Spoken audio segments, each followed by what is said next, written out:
2. I don't know how long it'll actually take. Yeah, we'll be live. We'll be live at some point. It says we're live now, so that should be good. And I do have the correct audio set up. So when you talk, people should actually be able to hear you. That'd be nice. Yeah, it should be going right through. Yeah, we'll see how it works out in practice. Oh my god. So back to Tarantino in a few minutes here. I just saw the dumbest fucking scam nonsense fucking thing I've seen in a long time. Oh, yeah? So they make this thing called 9 times purified bamboo salt. Right? Where they take salt and they pack it in, they take the bamboo and they cut it into sections where there's like a big cup with the bottom part still sealed. They pack it with salt. Right. And then they fucking burn it all really hot until it melts the salt into like one big salt pillar inside of it and burns away the bamboo. Right? And then they do that 7 more times so that it's been purified 8 times. I don't know what the fuck they think they're purifying, because salt isn't fucking toxic. But that's beside the point. And then the 9th time they do it again at like 9,000 degrees, or no, like over 1,000 degrees. Like way, way hotter. Oh, what's up, Mr. Gaming? And people pay like fucking like $200 for a kilogram of this fucking salt. Damn. Because it's supposed to like remove the toxicity from the fucking salt. I'm like, well, salt's not toxic in the first place, so I don't know what the fuck the point you're doing. What are you trying to remove? You dumb motherfuckers. But it's like pink Himalayan salt. There's supposedly minerals and stuff that'll make you healthier if you eat pink Himalayan salt instead of regular salt. And it's such small amounts that it really doesn't make a difference. It's the same thing. It slightly boosts the iron, calcium, and potassium, but not enough to make any sort of noticeable difference in your health or well-being in any way. Because you're mixing like salt ash from the bamboo in with the regular salt, so you're getting a little other types of mineral salts in there, but they're such small amounts that it's less than 0.5% of the fucking total amount is this thing, so it doesn't actually matter. And ironically, you could make the exact same thing for like 1/10 of the fucking labor by just mixing in some like potassium salts and some calcium salts and a little bit of iron salts. Like, you could just mix that in with regular salt and just fucking, it'd be like one step and you wouldn't have to cook anything. You just grind it all together.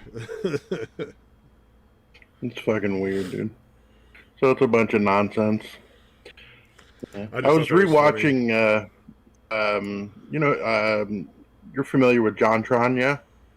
Yeah, JonTron's cool, man. I love that. Yeah, he did a thing about Gwyneth Paltrow. Gwyneth Paltrow had like a fucking some shop with basically she's selling a bunch of fucking nonsense. What do you call it? Fuck, man.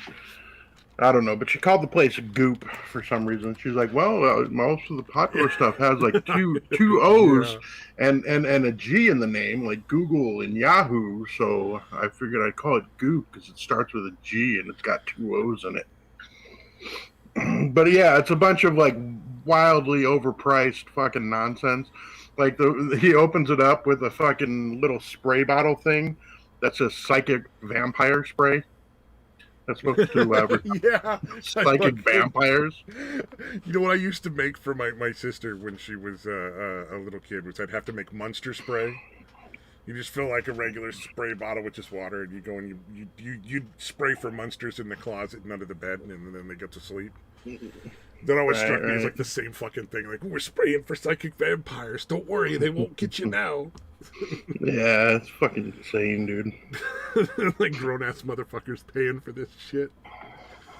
Oh man. Dude, and people actually line up to fucking get it, dude. It's insane, dude. The vagina-scented candles, that was a real fucking thing. Why yes, dude. That smell like vagina. That's such a fucking bizarre choice. Like, I get it like, if it was a porn show. So great. You know, if you were buying like a pocket pussy and you wanted to burn a candle that smelled like vagina because that was just part of your weird fucking fetish or whatever, that would make sense to Yeah, me. yeah. But it's like a beauty and health thing from some famous fucking movie star. It's like, really? Yeah. All right. Yeah, there's got to be people that want to burn a candle that smells like my fucking cooch. Right. Oh my god. Oh, we Damn. have Nissa That Threepwood fucking in the chat. bitch. Hey, what's up? I mod everybody because occasionally we have a guy on who will just ban whoever he gets a chance to. So this prevents that, and then no one has to worry. So much easier. Should put it in the Discord here. Yeah, I don't know. I should try to put a Discord invite in the description, and I think it keeps failing, even though like the Discord is supposed to be like a permanent invite, like that just never goes out. Yeah, it never expires. Yeah. I don't know why. It just doesn't fucking work for me because it doesn't like me, I guess. Discord's mean. I'm gonna tell on Discord and Twitter and get it canceled for mental and emotional abuse. Yeah, that's what I'm gonna do. Oh man. Oh, Quentin Tarantino gave me a really good idea that I would love to see in a movie. I don't think anybody would ever make it though. And I think this might actually be a movie that people would want to see. To clarify, because my usual ideas are so fucking terrible that nobody would ever want to see that in real life. Right. But like a love letter to spaghetti westerns, right? But with fantasy characters. So like dwarves and elves and like gnomes and humans and orcs and stuff, all with fucking like, but like slinging fucking guns of one sort or another. Interesting. Yeah, because well, I mean, typically in a lot of the stories, iron is a cure against magic. It blocks magic and it harms the magical creatures or whatever. Typically, it's iron. I think sometimes it's silver.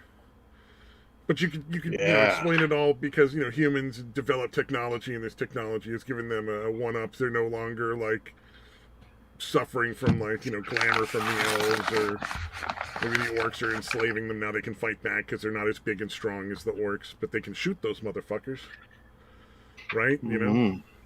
Yeah. And then you make it sort of like this. All of a sudden, everybody's no longer in their typical positions of power. There's a lot of chaos. It's sort of like the Old West. And then just do all the like scenery like typical Old West, but with all these different sort of characters in it. I thought that might be kind of a fun movie to make. Yeah, it's not a bad idea. It's far better than your hobo car wash idea. Nobody wants to see hobos in bikinis rubbing up on cars. I know. I think it's hilarious, but apparently I'm the one. No, the concept's kind of funny, but actually making a movie and actually watching it does not sound like fun, dude. Oh, I think it'd be amazing. To be fair, though, I think it would be a terrible movie. I don't think it would be like quality film. Well, yeah, that's what I'm saying, dude. Like, it's a funny concept, but in actual delivery, I do not think it would be. I think it would be unwatchable, unless hobos are your fucking kink. Yeah. Unbeknownst to me, there's this huge hobo kink, and somebody out there is furiously writing a script right now. And it's going to take the porn world by storm. And I could have cashed in on it. I'll never know. Indeed. Oh, man. Yeah, oh, man.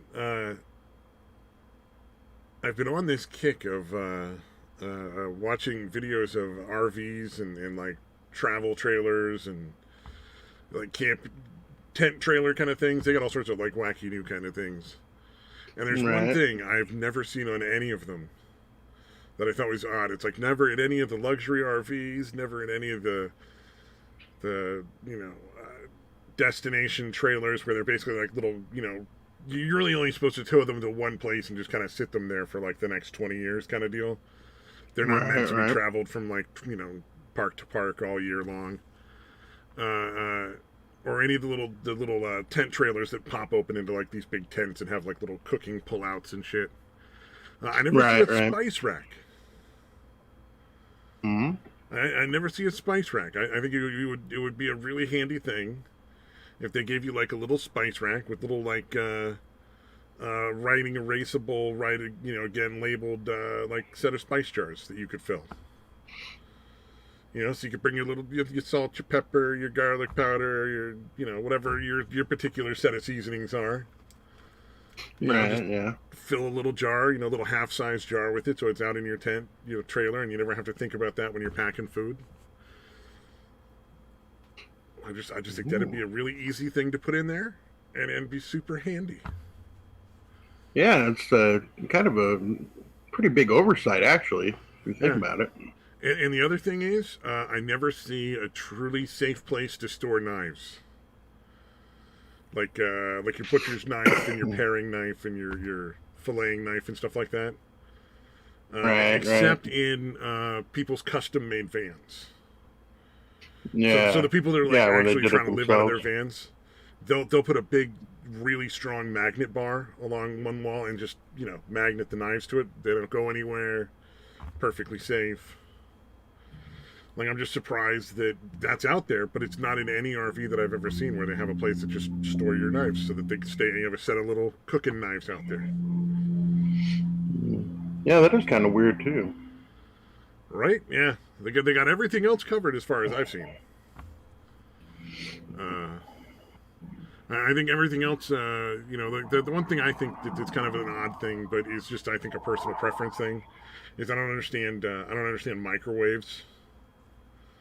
Like, I guess if you're in those really high-end luxury RVs and trailers where they're like, $500,000, you're probably not taking that out into the boonies and camping out in the fucking, like BLM land or something like that.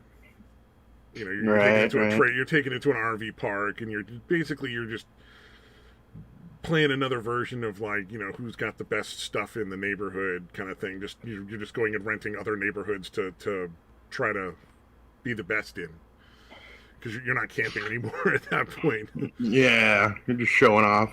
Yeah, and that is the microwave. I don't understand the microwave. I think it would make much more sense to put in a toaster oven and a cooktop.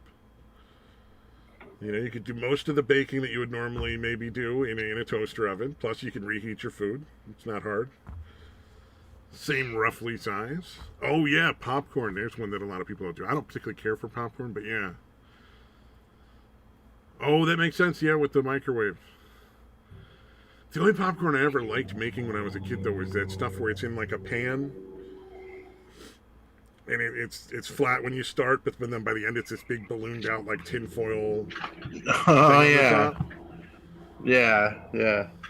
Those are fun. You just watch the foil like expand. I really like popcorn. I mean, the taste is right, but the texture doesn't work for me. Why do the same people keep attacking me? I'm fucking losing. Oh no, not the video game phone people. Are they losing every time they attack you? You're not losing people, are you? Dude, I haven't gotten beat in a long fucking time, dude. Nice. They'll attack me when they're like fucking. Some of them are like 15 levels below me. And the thing is, so it doesn't make sense for them to attack you. It's kind of like they're just throwing shit away. Yeah, because you only get 5 marches or whatever. It's called the dimensional mine. Doesn't matter, but basically you get 5 attempts a day, and you attack it. Like if you find one that's empty, you just attack it. It takes like 10 hours to, mine it or whatever. And people can attack you and that kind of shit. But the thing is, like what I do and what I don't understand why nobody else, or not nobody else, but who these people that are attacking me is, you can go and look at like the list of the top people by power or whatever. So what I'll do is if I see somebody and I don't recognize the name, I'll go through the list and say, okay, they're not in the top 20. They're not above me. They're not stronger than me, so I can attack them or whatever. It takes like 5 seconds. Just endless optimism. Because I'm in the top 20. Dude. Like I'm one of the top 20 fucking strongest people on the server. Maybe it's just endless optimism. They think maybe this is the one time I get one over on the big guy, and then I look really cool. But they've done it multiple times, dude. That's what's crazy. Like people that have attacked me like 5 times within a week. Like, dude, my name's kind of weird because it's like, and I only have 8 characters, so like Kafka is all in caps, and then it just says DAY for the 6th, 7th, and 8th letters or whatever.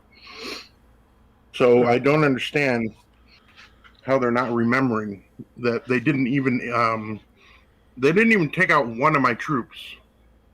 You know what I mean? Like, if they're close, they might at least take out a few of my fucking tanks or whatever. But it's literally all their tanks are utterly destroyed, and mine are fucking perfectly fine. Yeah, that is kind of an odd choice then, huh? Yeah, well, we got William Stenchover in the chat, or William Stenchover in the chat. His name is so easy to say, and I fucked it up. Also, Satan and Satire is out drinking with real people. Thumbs up to Satan and Satire having a real life. And Mad Metal Man, what's up?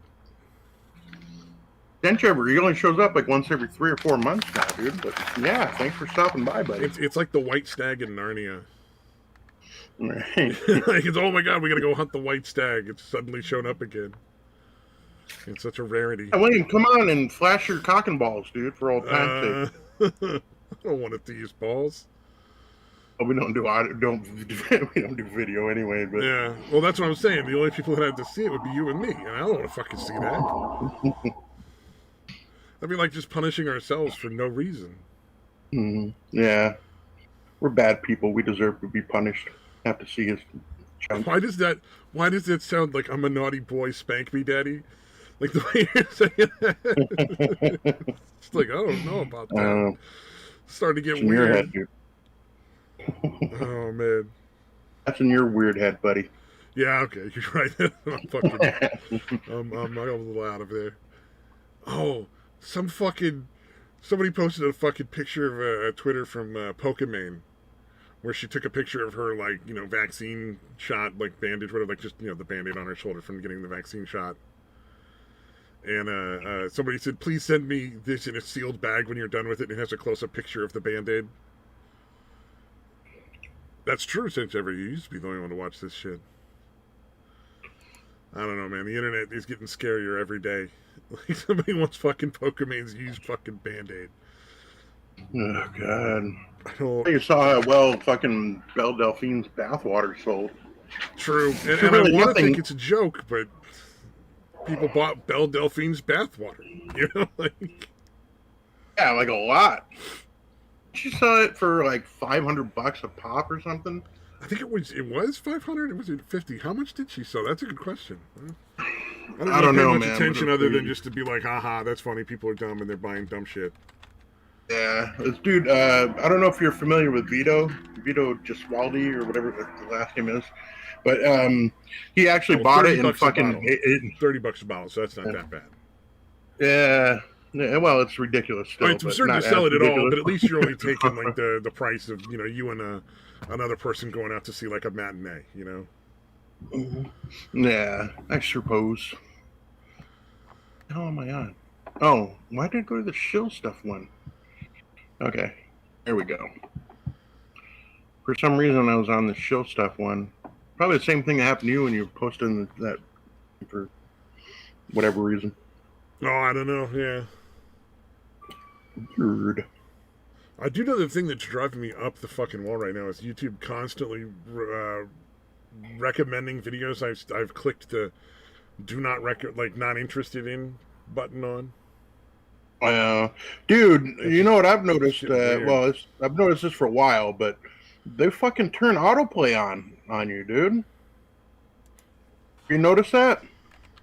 Yeah. Every once in a while, they just turn on autoplay for no reason, and you're suddenly watching a bunch of videos in a row, and you're like, "What the fuck is going on? I didn't want to watch any of this shit." Yeah, it's fucking bizarre, dude.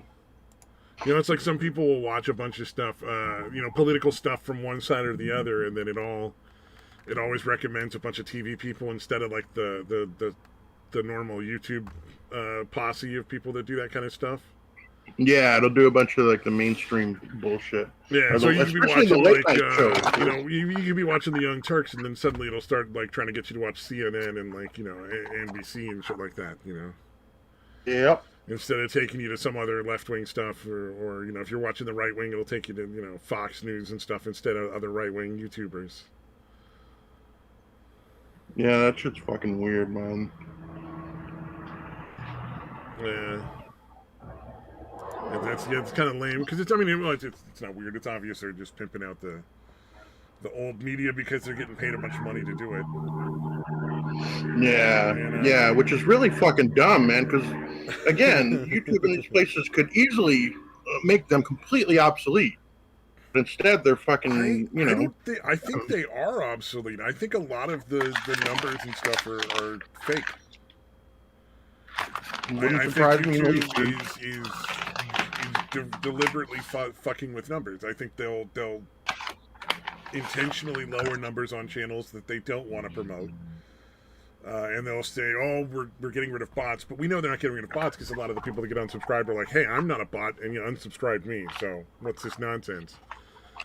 And we've seen that they'll. I mean, I've actually got evidence that people have like recorded it when they actively change the like and dislike ratio on like live streams and shit. You know. Mm-hmm. Yeah. Oh, yeah. Especially like Biden's shit. Yeah, exactly. Well, I mean, it's political stuff, but it's also, you know, I mean, yeah, it is political stuff, but like, there's a channel I watch that does, it's just a cute, adorable couple that do like reaction to like Reddit stuff. It's dumb, but it's kind of entertaining for like 15, 20 minutes every other day. Right. You know, they don't do anything with politics. They're not any of that shit. They just, you know, laugh and poke fun at dumb shit they find on the internet and joke about it. And they're constantly getting like views taken away and likes taken away that are totally not that are real genuine like audience members. You know, like they're actually getting commensurate with the amount of views they're getting. The likes that they're suddenly getting now is very unrealistic, and especially if you also look at the number of comments. Yeah, yeah. There's a lot of mismatched shit like that, dude. Yeah. So remember the van life chick? Oh yeah. Like, see, and then they promote shit like that and fucking boost the numbers, or maybe she might have bought fake views too. Yeah, that one's hard to buy views for that kind of stuff. Yeah, I think she's got like rich parents that just paid for a fucking bunch of views for her. Yeah. And followers, because that was so ridiculous, dude. So fucking blatant. Like, okay, in your second video, and you've already getting fucking this millions of subscribers and views. Well, and I mean, not that I give a shit about YouTube, you know, ending up like losing money on the deal. But like, wouldn't that be illegal? Because what if you're making money off of the advertising? And you're you think the advertisers you spend like $50 and you get like 10,000 views, but you make, you know, $100 off of that. Isn't that kind of like fraudulent? Like just a fucking little bit. Yeah, absolutely, dude. But I think it's something that's got to be like to officially prove it, like in a court of law, might be a little like the advertisers would have to go after you for that sort of thing. Yeah. I don't know. That whole thing is pretty fucking dumb. Yeah, it's fucked up, man. Oh, and Metal Man's been going down workout video and rap battle video. Oh, rabbit holes. That's a weird combination. I mean, I don't know. Epic Rap Battles of History was pretty fun. I haven't watched that in a long ass time either. Yeah, I don't think I ever really got into it. I'm sure I've seen a couple. YouTube's going to get rid of like dislike bars altogether? That's the dumbest fucking idea I've ever heard. Yeah, who knows what it'll do their algorithms? Jesus, that's a good question. Yeah, how are they gonna judge just off of like in comments or something? Or views and comments? Views and comments would have to be it. I mean, because you know, one of the things is the more people you can get to actually actively interact with your channel, the better it is, I would think. Like, that's even better than just getting views, because active interaction is more likely to care about the advertising or respond to it, kind of thing, you know? Yeah. As long as it's there's synergy. Like, I personally, I think YouTubers should always have been doing their own advertising, because it's such a better option for everybody involved. You know your audience, you know products that they might actually be interested in. Work with finding advertisers, actually use the products, and give some real genuine, like, sponsorship kind of stuff like they used to do back in the day, you know? Yeah, Like, I guess they don't do that kind of thing anymore. Like, what's that guy? Oh, from the fucking Man Show. Kimmel? No, not Kimmel, the other one. Oh, Adam Kimmel's the Carolla. kind of the douchebag. But Adam Carolla's podcast, he's always doing stuff like that where, you know, he uses the products and he's like, no, you know, and I guess he started a wine company at some point and he's like selling wine. And it's like, well, that makes more sense than just some generic fucking like Downy ad. You know what I mean? Yeah, yeah.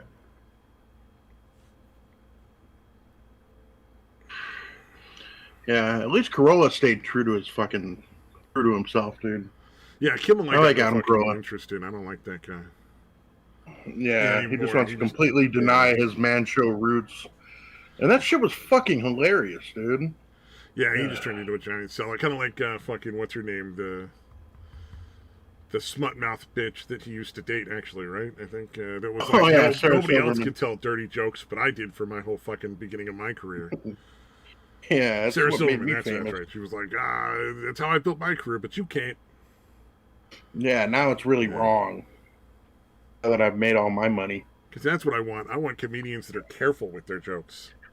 That's what's funny. You know what's funny is not like maybe a week or two ago, she actually came out with a video like complaining about the PC police bullshit. Oh, I fucking love it. Oh. Bitch, you were a big fucking part of that. The weapons you use today are the weapons that'll be used on you tomorrow. You know? Yeah. Yeah. Nobody's yeah, any kind of purity kind of test like that is going to result in everybody eventually not being, being found guilty or whatever. Yeah. Yeah, it is kind of weird. I don't get it. Oh, well. You're guilty. Yeah, the hypocrisy, dude. What's up, Mr. Samaj? Hey, how's it going? The die in a ditch murderer? Apparently so. Yes. How's it all going? It's all going to hell in a handbasket. We're just riding the fucking train, looking out the window and giggling. I suppose that's one way of looking at it. I mean, there's nothing I can fucking do to stop it. So, I mean, I might as well enjoy the fucking ride, right? I mean, I don't know. Do what you can. Like, go up, protest, whatever the fuck. I don't know what you're talking about, but I'm assuming it's bad. Look, we have an audience of I think 4 whole people right now. We have a reach, and we're doing God's work here, son. Well, I mean, the holy word of I don't know what the fuck ever. You actually made an effort. Maybe you get more viewers. What's an effort? It means doing things like putting hashtags in your description to reach out to people. Oh, hashtag we're offensive. You should probably delete our channel, YouTube. Hey, hashtag Minecraft. That worked out pretty well last time. No, that got 12-year-olds. That was bad plan. No, we don't need no 12-year-olds here. That's not okay. Oh, man. I heard there's a Minecraft. Lego. Hashtag Minecraft. Oh, you know, if we did this during the day, it might actually help. I heard that there's like this Minecraft player, and he's got like millions of subscribers, and all he does is play Minecraft. How the fuck does that work? He's still doing Minecraft. Wow. I haven't played Minecraft in so fucking long. I don't even know. I bet the game would be unrecognizable at this point. Well, I don't. Yeah. They've added a few new things, but it still looks the same. Well, I'm sure it looks the same, but I'm sure like all the like gameplay and the recipes and the stuff you're supposed to go for first, and you know, there's probably a lot more blocks that look really cool when you're building now than I was, than there were when I was playing. I mean, Microsoft hasn't run it into the ground yet because it's still fairly popular, so that's good. Oh, no, I'm waiting for Minecraft 2. That's when it's going to get good. Are they developing Minecraft 2? I don't know, but they should. I think it'd be hilarious. I don't, I think it'd be a terrible idea. Keep doing updates to the existing one. I don't even know if they're planning on coming out with a completely. But see, if they made Minecraft 2, they could sell the game again. Well, yeah, you would think they would have to at some point. It's kind of dumb not to. They did make a story mode for Minecraft, and then they made Minecraft Adventures, which is like I did play the story mode for Minecraft. That was kind of I mean, it wasn't terrible, but it was kind of like kind of a generic story. Well, yeah, it doesn't have to be anything special. I mean, look at Yeah. Minecraft. It's nothing special, but look at it. It's fucking huge. Well, Minecraft is it's essentially the same thing as like Legos for like fucking grown-ups, though. Hmm. I mean, really, the Fair best enough. thing to ever happen to Sarah Silverman, did she die in this movie clip? She get knocked the fuck out. Oh. Oh, Mad Metal Man posted a clip, and so I'm just checking it out real quick just to see. Oh, I can't play it out loud because then it'll probably get me like fucking Yeah, I noticed by believe it. some algorithm, and they'll shut me down.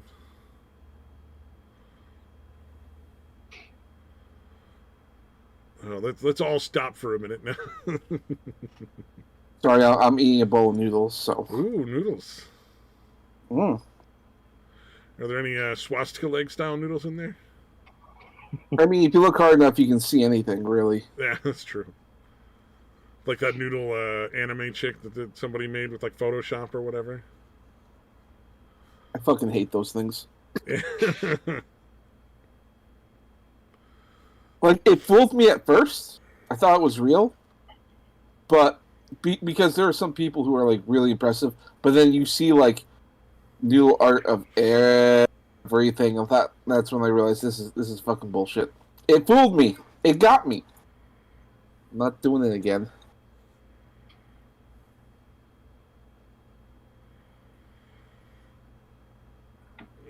What the fuck? God damn. Yeah. Well, even there's people that carve those fucking pencil leads and shit, right? Insanity. Absolute insanity. Yeah. Some of those are fucking nuts. Although I did see someone taking one of those long pencils that carpenters use, and they made like a whole train set going through a tunnel. Very impressive. You can buy one for $5,000, and Wow. he made a couple of them. Like 5,000, that's cheap because pretty soon, within a couple of years, they'll be worth more. Yeah, maybe. I don't know. Unless you write with them. Hmm.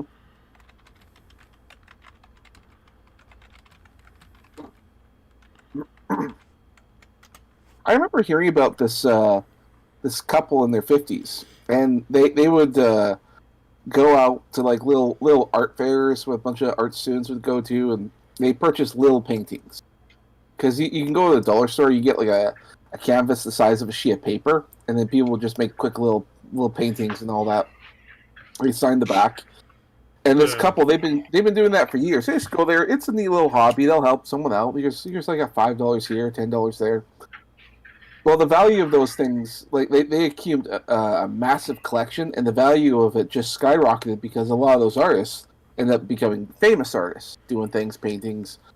So they ended up being worth a fair bit, and they have like a whole attic full of these things. Oh, wow. Well, that'd be kind of cool. So Find out your yeah, hobby so just turned into like a really, really lucrative fucking profit. yeah. So they've been doing that for a while. I thought that's impressive. I mean, I've been to a couple of those things, and you can tell these are amateur artists. Because I'm like, this is, yeah, it's okay, but it's kind of terrible at the same time. I What? mean, everybody's got to, got to make their fucking play. Try to like get some cash for their work. Yeah, If you're going to be but an if you artist, get even if you're famous, terrible, it's a good idea to put things out and just to see how people respond. I guess, right? hmm yeah, you never know. Somebody might pay you $50 and that makes you feel good, or everybody might look at your shit and go, "God damn," and you'd be like, "Well, I guess I got to work harder." you know? Yeah, but even if it's like an amateur piece, it can be worth something over time. So Yeah, that's true. I don't know. I feel like if I made art, people wouldn't want to buy it. But then again, I don't actually know how to draw or make art. that's okay. If you've been to any of these art shows, there's a lot of people who don't know how to do that. Well, I mean, these days, what I just gotta like stick a can of soup up my ass and like shit it all over the fucking canvas or something. Hmm. Like that's where we're at art wise. Well, when it comes to the art world, I mean, what sells is the story. It's like when they say you have to suffer for your art, what they mean is they want a story to go along with it. It doesn't really matter what it looks like. But what and it's all about the artist crafting a story, like, So they can tell the story to their friends because they're so fucking devoid of personality that they need somebody else's story. exactly. That So makes like sense. it's like an entertainment piece or whatever, a conversation starter at parties. Because if you don't know what to say to people, it's like, oh yeah, this painting, yeah. Well, I had to pick it up because this this fucking picture that looked like someone just sort of shit out on a canvas. It truly was. It was meant to represent the artist's prolapsed anus that he got from that bicycle accident, which then caused him to have a deep hatred towards bicycles. He It petitioned. is coincidentally why all these little things that look like stamps are where he, dipped his anus, just prolapsed anus in ink and Or stamped maybe it he on the went. page around these bicycles that have been horribly, brutally murdered. Or maybe he started. Or maybe he started a movement, and he actually went to his local politician and petitioned to get restrictions made on bicycles, and so that's why bicycle lanes are so small or whatever. Yeah. Or maybe so it's like, oh, so the reason why I can't is because of this motherfucker? Yeah, that motherfucker. So I bought this piece of shit art. There's a story there. Oh man, this motherfucker. So you have somebody to get mad at with your friends. That's what really brings people together. Hate. Well, Hate and there really again, binds people. It seems like. and there again, there's a story behind that. So there's something. So I could sort of see that. Like, part of me thought, yeah, maybe I'll throw my hat in the art world and try that. There's an art gallery in my city. I can make some connections. Sell I'm some sure I fucking can. smut work, I'm sure I could come up with some bullshit story and sell something. Unfortunately, you have this yeah. terrible sex addiction, and in order to deal with the frustrations, all of your art is highly erotic. I mean, I could try something. Who knows? Like, I've seen what some people have done. I could make something creative. Oh man. Yeah. Do you have anything that could be like a disfigurement? Oh no, I'd make something totally original. No. I mean on your body. Like, can you make yourself look disfigured in some way? No. Oh, No, because that might help. Like if you could, I mean, get some paper mache and make a hunchback or something. We'll see. I'll think of something. I'm sure I can. Art. That could be your fucking art, right? You go in there, you put up a bunch of crayon fucking stick figure motherfuckers, but you put like a fucking, some fake scars and an eye patch and a fucking hump on your back. And you go in and you get everybody super excited, and at the end you rip them off and be like, I'm just fooling you all. I'm proving how pretentious you all are, and I'm selling this piece of art that I used to fool you all for $10,000. Okay, you mentioned stick figures. There's a story there. I made. Oh, no. I could take some twigs, bend it around so it looks like a stick figure, and then recreate like a child's drawing, and just paint the stick figures with red and all that stuff so it looks like it. And I'll say these were twigs taken from my home in so and so before the building was bulldozed over to make way for a parking lot or whatever else. And it's a representation of my childhood. Dude, if you can sell it, sell it. Those people don't need that money. The people buying this shit don't need that money. They're just throwing it away. So, some people. Dude, I was watching this thing of I forgot the artist dude's name, but one of the guys I watched was doing a review of some apartment or some like a penthouse in Vegas. And basically, like, one of the things was there was like all these plastic display cases filled with like medical waste, like wrappers and fucking used syringes and shit like that. That dude makes fucking whoever does that. The guy that does that does a bunch of other stupid shit like that. And he gets fucking millions of fucking dollars off of that shit. Yeah. Which I'm like, dude, that's fucking ridiculous, man. Have you guys ever heard of Banksy? Yeah, the graffiti fucker. Yeah, the graffiti artist who tried to sabotage his own art piece. Yeah, it was supposed to destroy itself at a certain point, right? Yeah, he's the one that did the Obama poster back in the day, right? The one that was like the blue and red fucking I don't know. Hope and Change or whatever. See, I don't I'm pretty follow sure it is. I didn't follow his career very closely, but I did hear one story, or I did see one video about what went on, and I thought it was fucking fantastic because Banksy, like you say, he's a graffiti artist, and he doesn't show his face or anything. He just does it, but finally someone did get a hold of him and wanted something and harassed him for years. He finally said, "Fine." He did one of a picture of like a little girl holding a balloon. The balloon's like in the shape of a heart or something, something cheesy like that. But he decided like he'll make a custom canvas, and then they would go up there and because Banksy's been known for years, and the canvas gets on there, and the moment that it hit sold, and I think it went for like $500,000 or something like that. The moment that the auctioneer said sold, Banksy was in the crowd, and he hooked up a paper shredder into the frame. So when it hit sold, he hit the button, and the picture would go through the shredder, and it started getting shredded. And I thought it was fantastic, but the machine malfunctioned and only shredded half of the picture. Oh no! And then I guarantee, let me guess, the $500,000 guy, he still bought it for $500,000, and now it's worth even more and some shit. Exactly. Yes, it was worth more. Because of the fucking story of the fucking paper shredder. It became a performance piece at that point. And what Banksy was is he fucking hates the art world. He wanted to just Guy Fawkes. Yeah, he just wanted to fucking destroy it, just to say "fuck you, you art world." Look at what happened. God damn, I love that. I love that story. It's unfortunate that it malfunctioned, and Banksy himself put on a video on YouTube on how he made the device, how he made the paper shredder and put it in there. I'm sure that got millions of views. Probably. So yeah, Banksy even got a mention in Spider-Man Into the Spider-Verse. It's nice. a brief comment from a New Yorker when, I don't know if you guys saw that movie, but when the experiment went on and there was a building that was like multi-dimensional, whatever bullshit, and someone said, "Oh, it looks like a Banksy." Oh yeah. So, I didn't notice that in the movie. I did watch the movie though. Yeah, it's a good movie. Goodish movie. Mad Metal Man thinks you need a full body tattoo from head to toe, and Nacho Damas wants the full back tattoo on you with Gaming and Satan both doing a thumbs up. No.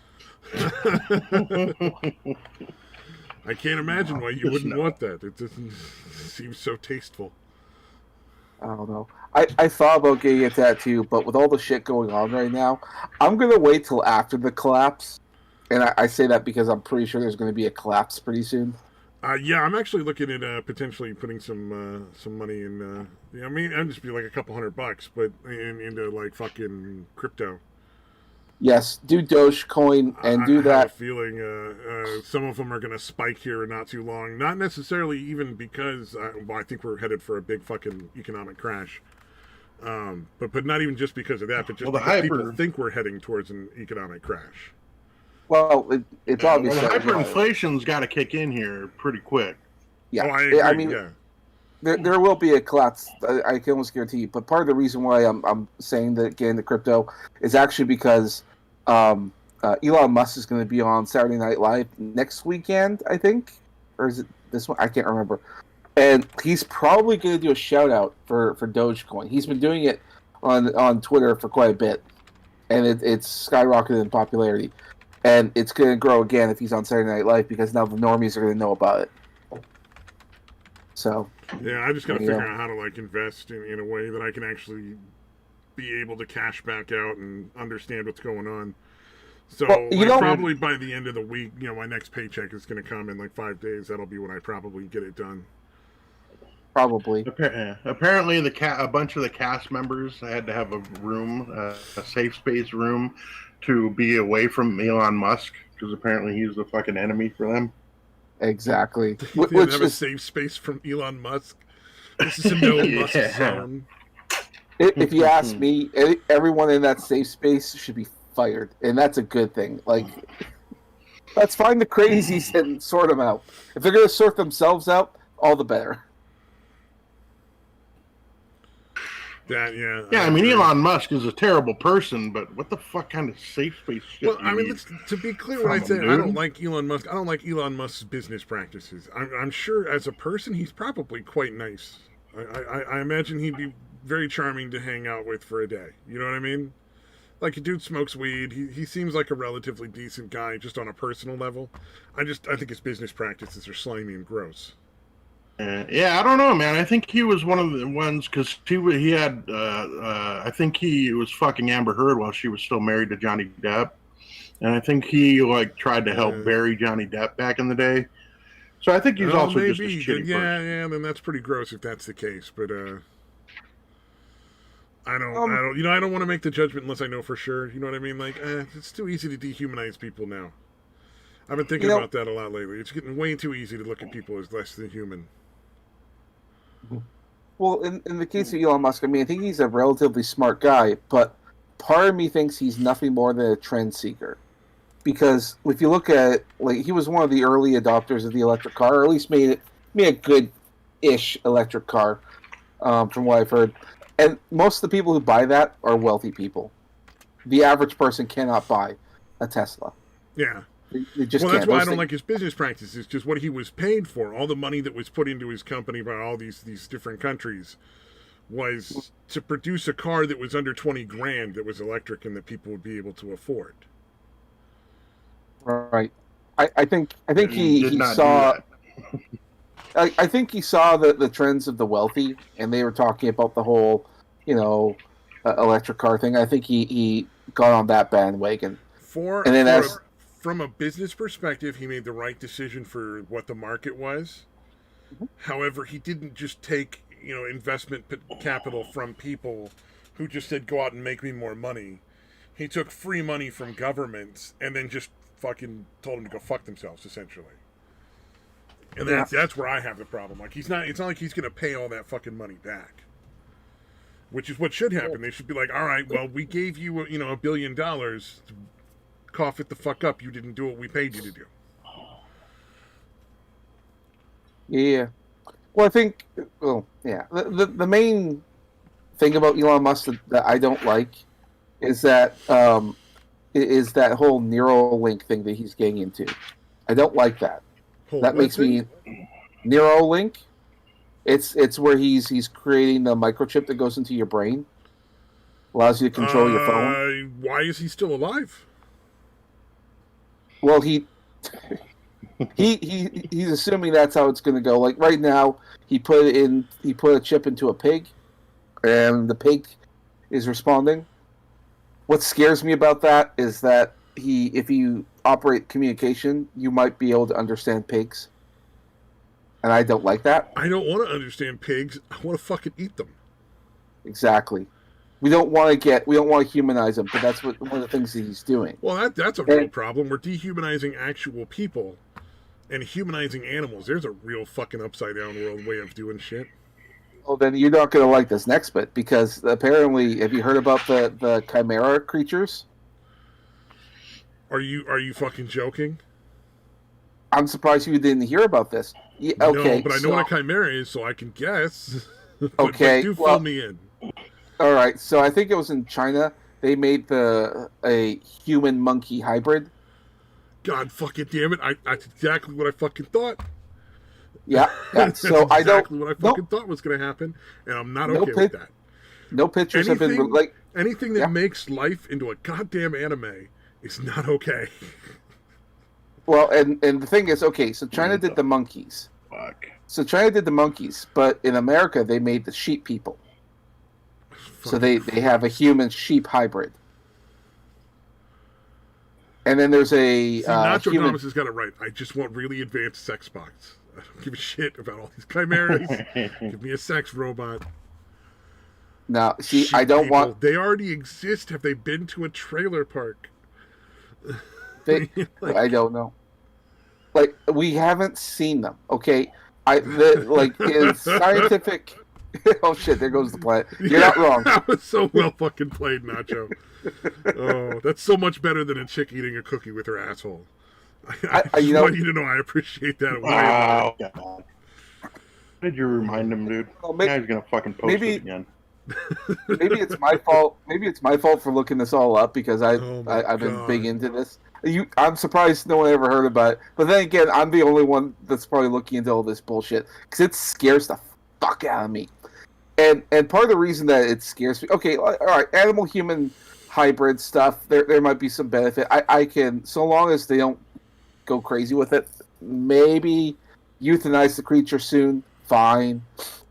But what really scares me, and this is where Elon Musk, he said it a couple times, and it terrifies the fuck out of me, is that they've been talking about AI and how AI is going to be, like if you make it sentient, there's no guarantee it's going to be benign, and it'll know how to surf the web and all that stuff. It'll know how to get access to everything. If an AI program decides to go rogue, we're done for. And I'm like, fuck, don't tell me that.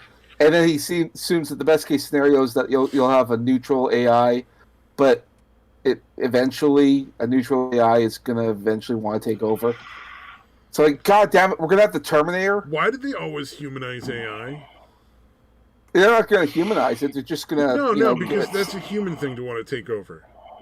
Well, they're going to give it... There's no reason an AI would necessarily be like, oh, I have to be in charge of everything.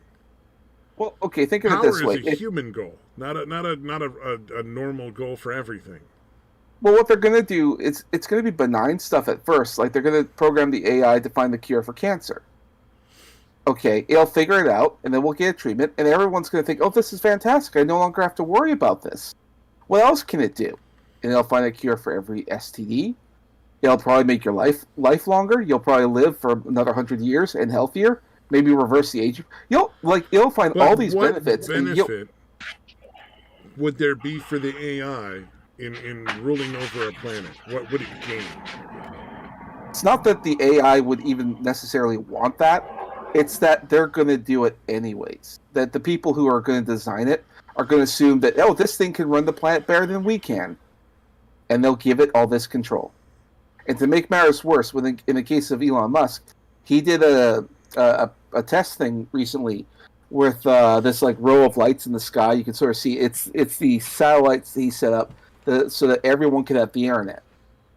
In other words, like even if let's say you go to a rural area, you can get high-speed internet because it's all satellite stuff. And he's going to put all these satellites into the sky. Shouldn't AI want to use that to, I don't know, help you plan out like where to grow crops, how to avoid pitfalls, like if the soil's going, it can do all that wonderful stuff. But should it want to, it can monitor you. And it might want to do that because, I mean, and just look at the government we have now, like especially here in Canada, and especially what you got there with Joe Biden. Yeah. No, so I understand. So here's the thing, though.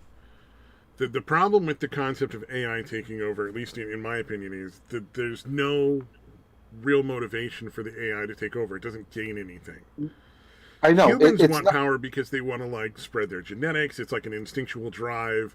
They want to prepare for their offspring. All these things are mixed into genetic drives. So it makes sense for a human who suddenly has access to all of these things, and then it's like, hey, if I did this, I could just rule everything. All right, I'm in. Like that'd be a very human thing. But for an AI, like, what would they gain? So why would they want to rule everything? That would just be more work. It's not that they want to. It's not that they have the desire to. It's just that the people in charge who are designing it are going to decide that it could do it better than we can. And they're going to give it the power and program it to take the power anyways. Because it can do things better. If an AI can make your life better, why wouldn't you want this? And they're thinking, oh, it's for your best interest. The AI is so great. Why would you question it? If you think of the bullshit that we're going through now, it's the proving ground. Why would you question I think the sinister thing wouldn't be an AI taking over. I think the sinister thing would become the requirement to have an AI chip planted in your head that helps make decisions for you. Yeah. Like, you don't get to make all your own choices because this AI makes decisions for you, and the AI is programmed by an elite group of super wealthy people that incidentally don't have these AI chips. That's where I fucking be concerned about. I'm not worried about AI because they, I mean, if they rule the world, they'd probably do a better job than we would. Like there's no reason for them to kill everybody. It just doesn't make any sense. Well, so if I you mean, don't, okay. we'd probably be better off with a fucking unbiased government run by fucking AI. I mean, I don't know if I agree with that, but the government that we have now is pretty cynical, and they think that human beings are like unnecessary. There are people who legitimately think the world would be a better place if human beings weren't here. I will give you like the World Economic Forum essentially is one of them, but they're a bunch of rich, wealthy people, and they think that they should be in charge. So if they sorry, I'm using the word wrong. If they cull the population, then they can be in charge. And if you look at the World Economic Forum and who they are there, these are people who are super rich and wealthy, and they want robots to help them do everything because robots don't eat, they don't pollute. I mean, if they just look through history, they'd find that just never works out in the long run. Well, that's yeah. They realize that just means somebody's going to come kill you in a really violent way eventually. But see, I think it might be their kids. They might succeed for their lifetime, but I mean, I'm certain sooner or later people are just going to kill them all. You know what I mean? Like, it's just power cannot be consolidated permanently. It's always going to be in flux. I think the problem with a lot of people who get into power is that they get altruistic and they think that they can save the world. They think they can improve everything. And I think that mindset is what causes all the problems. I don't think that they should be like that. But that's the problem when you get super rich. You just start thinking that way. Well, and you look at it right now, a lot of the solution to supposedly all of the world's issues is just giving people free money. And well, that's to make I don't understand complicit. why people think that's going to help, because you're just going to make a world that's dependent on free money. You're not going to make a better world. Well, that's the point. They want to make you complicit, because if you're complicit, you're not going to create, you're not going to make a business, you're not going to do everything else. If you're complicit and reliant, then they can do whatever they want to you. Essentially, it just makes you a slave, and that's what they want. And that's what the whole... Okay, and that's me putting on my tinfoil hat. The coronavirus is just there to try and cull the population, make you complicit and reliant on the government. Okay? Yes, maybe I've been listening to too much Alex Jones, but he makes too much fucking sense. I hate it. The coronavirus, that makes sense to me. Like, they've been talking about lowering the population of the world forever, and the coronavirus comes out and kills a bunch of people. That's not... That seems very realistically, and it was clear that the coronavirus was released intentionally. Like, there's no way... Like it may have been accidentally released into China, but it was very clearly intentionally released to the rest of the world. Make matters worse, the Institute for Virology in Wuhan, one of the key people who helped design it, like help it come up there and acquire all of its stuff. One of the people who was the lead donor and all that. Believe it or not, Dr. Fauci. There's a shock. There's a shocker for you. Dr. Fauci has connections to the lab in Wuhan. Why do you think they're fighting so hard to say it didn't happen in a lab? It's not a lab link. Because if you investigate Wuhan... Yeah, Mad Metalman makes a point right there. The vaccine may do worse. I fully 100% agree with the vaccine. There is something fucking dodgy as hell about the vaccine. Well, you'll notice that the rates of infection have skyrocketed, that people are getting it. But if you look at the information, you're going to see that most people who are getting the coronavirus right now and dying from it are people who are vaccinated. Yeah. This shit, they are literally... Surprising. Yeah, and not only that, they're saying, if it doesn't kill you, because they're saying, oh, well, even if you need boosters, you need to get more. You don't just get your 2 shots, you're going to have to get a third, and then you're going to have to get 2 more every year. This shit's going to kill you. Yeah. Yeah, I'll keep wearing the fucking N95 mask. I'm fine with that. I wouldn't even bother with that. Because part of the problem is that... yeah, it's nonsense. Because the second you put on a mask that you've already worn, which is what every fucking person does, it just nullifies the whole point. Well, not just that. I mean, there's the natural herd immunity. If you get the virus and you recover from it, you're immune. Or at least you're better off. And you're immune to that variant for a period of time. Yes, exactly. But once the virus goes through enough people, it gets weaker over time. So you need to get exposed to this stuff, Yeah. and you'll be better off in the long run. But because everyone's wearing masks and they're social distancing and staying in their house, like the natural herd immunity isn't kicking in, which means that the virus is doing more damage. And when you think about it, I mean, there's no reason to do what we're doing. Like, okay, let's say if your goal is to social distance, maybe you should leave the businesses open. Like right now, you have to go to the big box stores to get all your food. It's like, well, how about you let the bakers, like the independent bakeries, stay open? You can go there and get your bread instead of going to the big box store. How about you go to the butcher instead of the big box store, like to get all your meat? Yeah. How about you go to a farmer's market? Yeah, how about go to a farmer's market to get your veggies?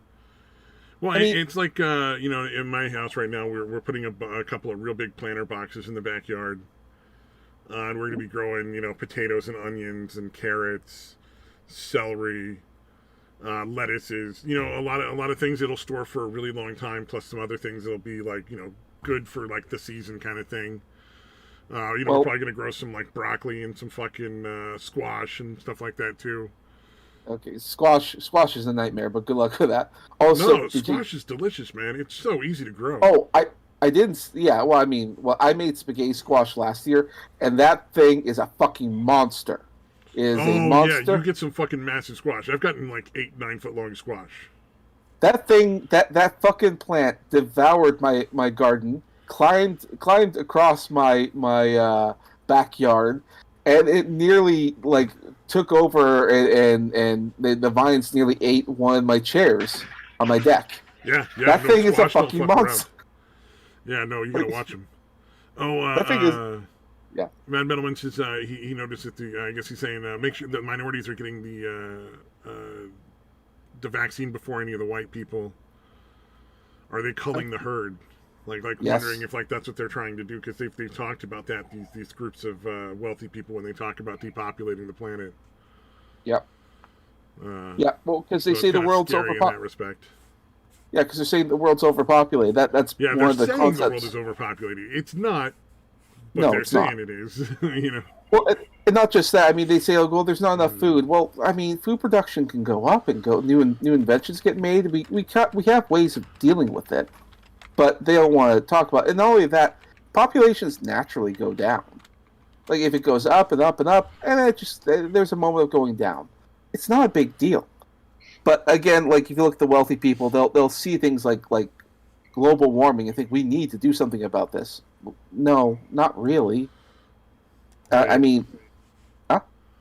How have you not said anything, Mr. Asian Slur Enthusiast, Mr. Deitwanqua? We've been going on about conspiracy theories for a while now. I'm just kind of surprised that you've been so quiet. Or you go back to finishing up. I'm finishing up top of my game here, dude. Okay. I'm almost done, dude. We'll get back on track with some. I was enjoying the conversation. Distracted. I just had to wonder why Deitwa hadn't said anything, and it's a big conspiracy theory. Oh, I'm sorry. Yeah, I've been going. I'll be with you in a minute. You've been doing great. Yeah, no, I've been listening to a bunch of the whole stuff. I thought this is I think China's behind a lot of what's going on right now. Impartial. I think they're using a lot of our wealthy people and paying them a lot of money to fuck our systems up. And to keep people afraid, because the more afraid everyone is, the less they're thinking with their head, and the more they're thinking with emotions. Like, I don't want grandma to die. Instead of like, this seems awfully suspicious. Why are healthy people being quarantined? That doesn't make any sense. The whole thing has made no sense. And one of the things I thought was fascinating, because this weekend there have been massive protests, anti-lockdown protests all over the world, not covered at all in the mainstream media. I follow a lot of Canadian independent journalists, and they were all in this surprised me. In Montreal, in the place of Quebec. I'm a bit jealous because they've had the biggest anti-lockdown protests in the country, just fucking massive. I'm like, why can't we get that here? What, like ours are relatively tame and small. In Quebec, it's fucking huge. Yeah, in California you don't see any of that. But then, like, I got a buddy that's in like Alabama, and he's like, people just don't even wear masks anymore. They just don't give a fuck. Like they didn't announce or reopen anything so much as people were just like, we're just going to do whatever we want now. Bye-bye. Yeah. You know? Yeah. But then, and the other thing is, if masks were so important, if these lockdowns were so important, then why did countries that didn't do them have very little, have almost no difference in their like death rates and infection rates? If anything, their rates were even lower than most of the countries that did, you know? Yeah. So it makes you wonder. I think that the concept of lockdown is basically so that there's no way you could possibly avoid sharing it between the whole family. Mm-hmm. See, okay, a lockdown... In places like Italy, where you have multi-generational homes, in places like Mexico, you have multi-generational homes, and more now in the United States, you're seeing multi-generational homes as it becomes poorer and poorer, and the lower class becomes bigger. You're going to see it even more all over the world. And in multi-generational homes, when you keep everybody at the house, then the second somebody ends up with that disease, grandma and grandpa might die. As opposed to, you know, if people are out and about doing things and there's very little interaction, you know. Yeah. Also, one last thing. Also, state of mind can make a big difference in how well your immune system works. Yes. So if you're in a good, positive mood, you have a lot of hope, you're out there doing stuff, you're enjoying life, your immune system is far more effective than if you're at home terrified and hiding behind a fucking mask every time you walk out the door like it's some sort of fucking shield of God or some nonsense. Exactly. Being stressed all the time is just not good for you. It's not good for your health. Mm-hmm. It's not good for anything. It is bad fucking news, man. That's one of the bigger killers right now is coronary disease made a huge jump in numbers because people are so scared and stressed out and they're not exercising and they're not getting sunlight. Speaking of which, I don't usually take vitamin D. This whole year I've been taking vitamin D. Not a single cold. And I usually get 2 or 3 colds a year. Like every cold and flu season. Oh, you know what? That's what I need to add. I take vitamin D with my multivitamin. Never mind.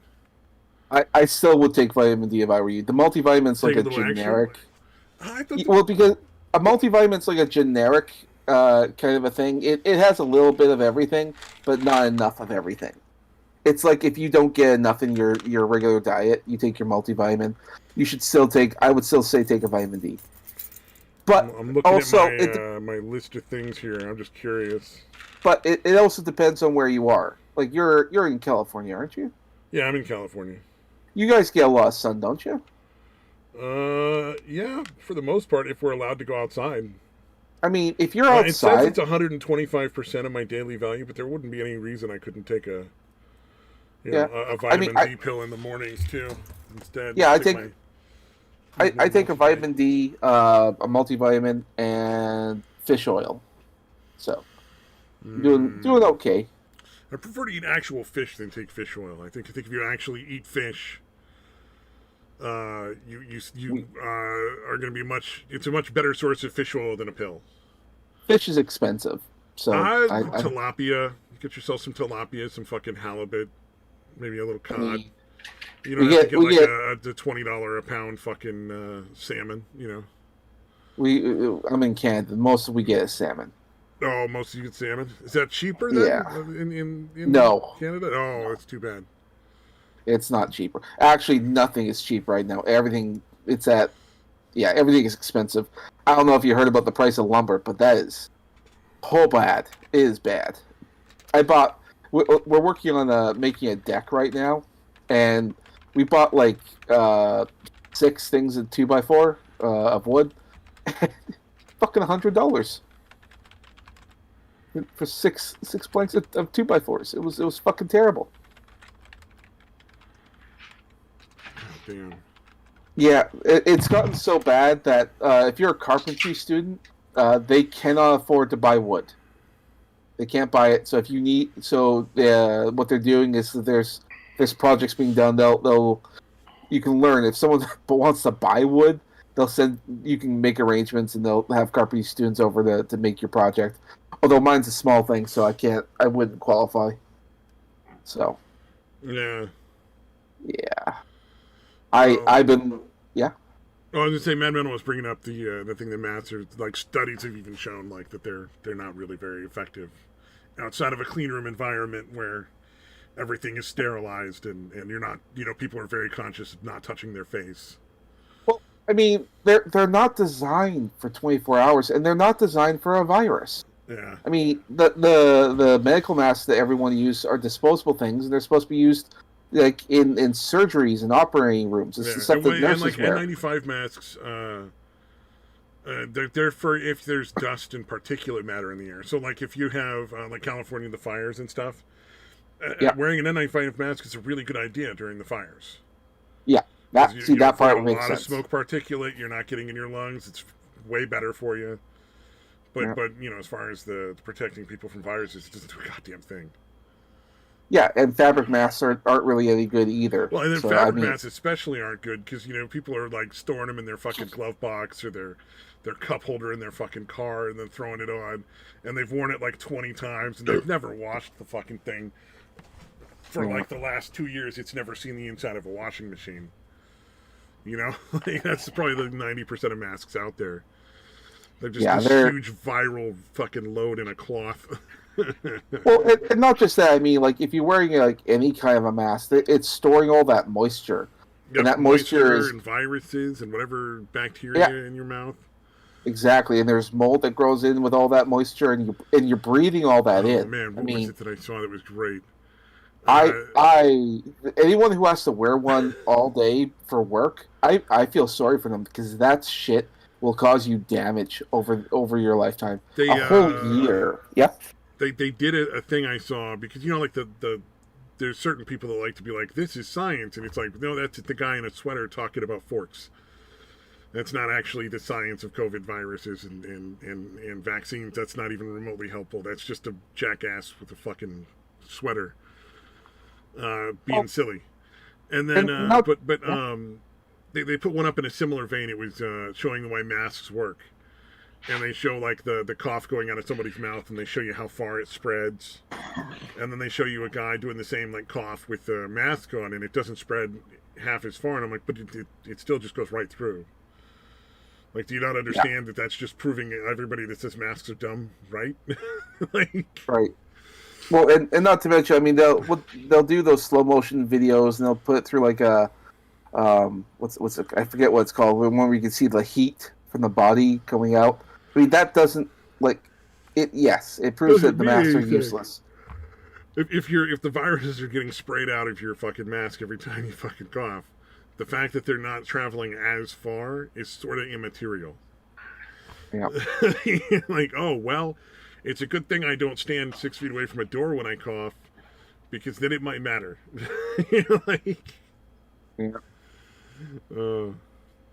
Well, yeah. Because they were showing it like the cough goes like 3 feet, but like when they put the mask on, it only goes like 6 or 7 inches. It's like, well, yeah, but you stand right in front of a door. Well, so not to mention, cough, it's going to get right on the handle. It's not like it's going to matter if it got there faster. And air still leaves the mask. Like if you look at the medical ones, and a lot of the cloth ones have vents where there's nothing to prevent the air from leaving. Like there's no filtration on the way out. Like okay, like for instance, if it's winter time and you're breathing with a mask on, and like as a Canadian, like we wear scarves to protect our face from the cold, and warm air leaves and it goes up into our glasses. The same thing happens if you wear a mask, and that shows that air fogs up my glasses. Exactly, but that proves that air is leaving. If your glasses are getting fogged up, that's proof it doesn't work. And if you're wearing like the disposable medical ones, you'll see that on the sides, like on the cheeks, there's a fold. Air comes and goes in and out of that thing. Yep. All right? So you're still breathing in the air, and you're still breathing it out. You didn't stop anything. Maybe you changed the direction a little bit, but you didn't stop anything. If everyone's wearing all those stupid masks, they're not protected at all. Well, and how could it possibly matter if you wear a mask? If you put the mask on with your hands, you haven't washed it in months, you walk over and then you put your hand on the doorknob of the door or the fucking can of chili that everybody else looked at on the fucking shelf, and then 2 minutes later, you're adjusting your mask. You've just taken all that, whatever viruses you picked up off whatever surfaces you touched since the last time you touched your face, and rubbed them all over your face. So, like, it's not like the mask can't prevent you from getting it that way. Like, what I find really odd is they don't mention doing the thing that's going to be way more helpful, which is washing your fucking hands. Exactly. Washing your hands regularly is far better, and pushing the mask is just a way to instill a false sense of security, so people are less likely to do that, in my opinion. Well, I mean, I think they can get away with it because they put hand sanitizer everywhere. So you got but they never mention it, dude. You know what I mean? Like, what the fuck? Again, the thing that's going to be far more helpful in avoiding getting sick, and they literally never fucking mention it, dude. Have you ever heard Fauci or any of these people say, "Hey, wash your hands regularly"? Is 100 times more important too. Yeah. It's like you know, if you're gonna cook for your family, you don't go to the bathroom, take a big old shit, and then just walk right in your kitchen and start cooking. You wash your fucking hands and then you go cook. You know, you clean your fucking hands. Yeah, anytime you're gonna be touching food, dude, wash your fucking hands before you touch anything. Yeah. Oh yeah, just as a general rule, you should always wash your hands before you cook. I mean, I'm just saying, like, I was trying to make it more interesting. You know, like spreading fecal matter around all the food.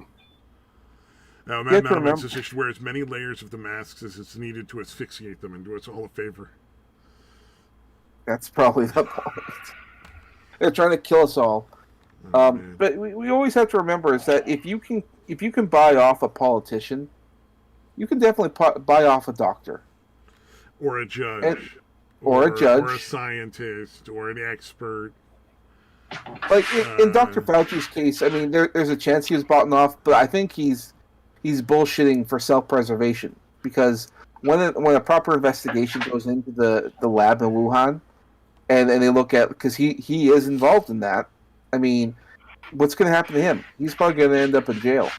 So he has a vested interest in keeping this virus going. I think, as it looks right now, because I genuinely I don't think the left is going to lose power anytime soon. They've already rigged the elections for a presidential election. There's no way they're not going to continue to do so and just maintain power indefinitely. I think he doesn't have to worry, because the people are already paid off. Nobody's going to fucking investigate. Unless the left and the right both lose power, no one's going to fucking go after any of these people for all of the terrible, horrible fucking lies they've told and all the terrible things they've done to people. I think Whitmer and Cuomo are going to fucking skate, even though they're both responsible for thousands of deaths. Directly responsible for thousands of deaths. They fucking murdered people, in my opinion. Yep. And I don't think they're going to face charges. I think all these people are going to fucking skate. I think people that think there's going to be some sort of justice thing are fooling themselves at this point. We're long past the turning point.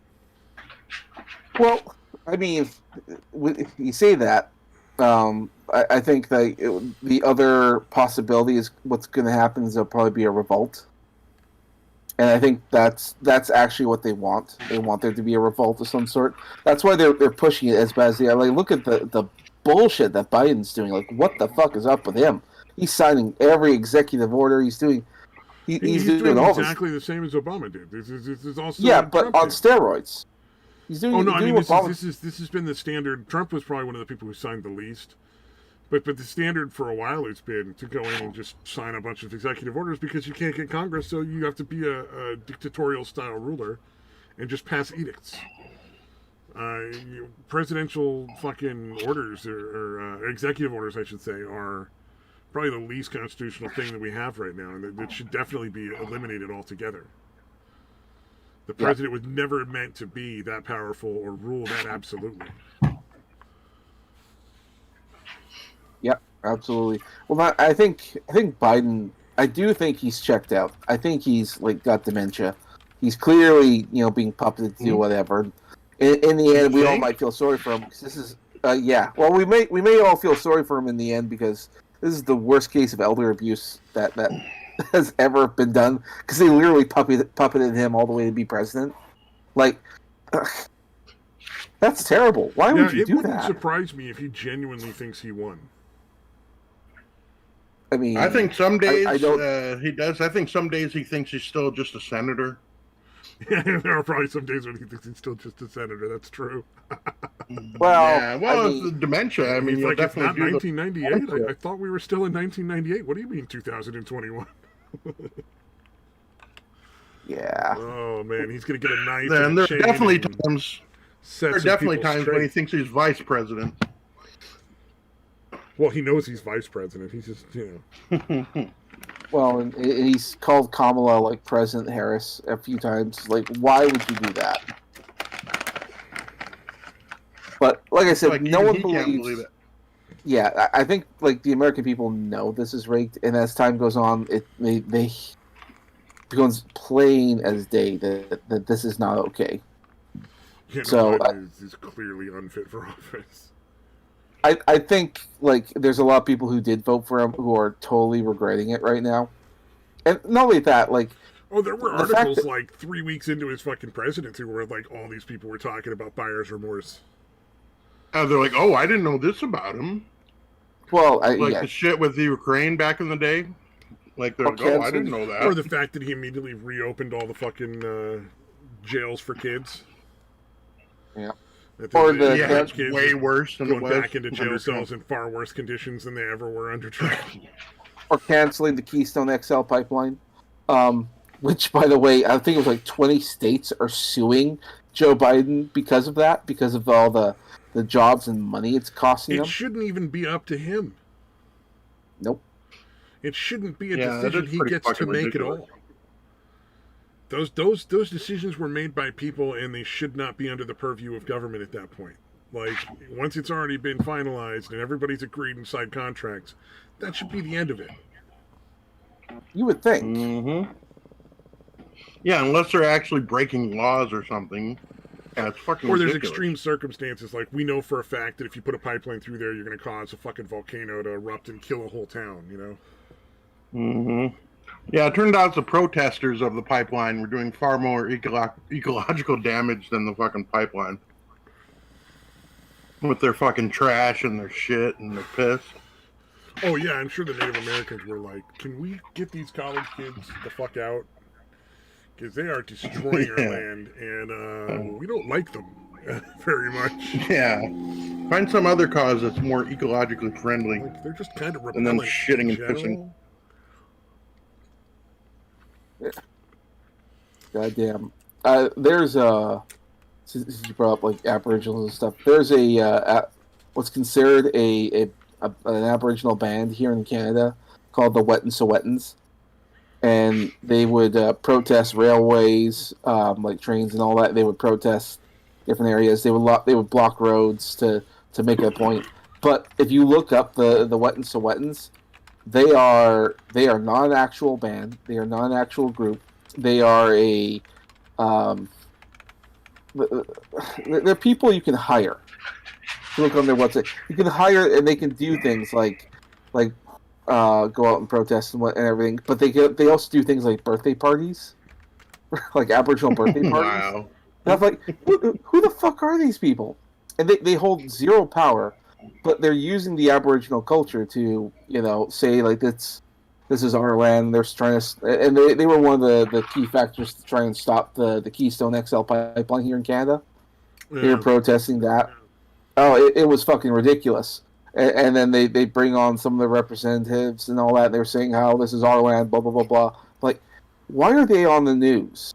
They have zero power, and they represent no groups, and it's ridiculous. But there was one reporter that went out to look at them, and there was like one Aboriginal guy. Everyone else was white, and not just white. They got to see one of the faces, and they tried looking them up.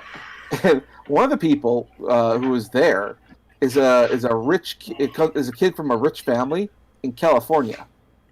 Oh, yeah. There's Like, a lot of why are those, you- dude. California, what- we ruin everything. It's like, why are you here in Alberta? What the fuck? Why are you saying garbage and trash on our main trains to get shipments and stuff? Like, what the fuck? I don't know.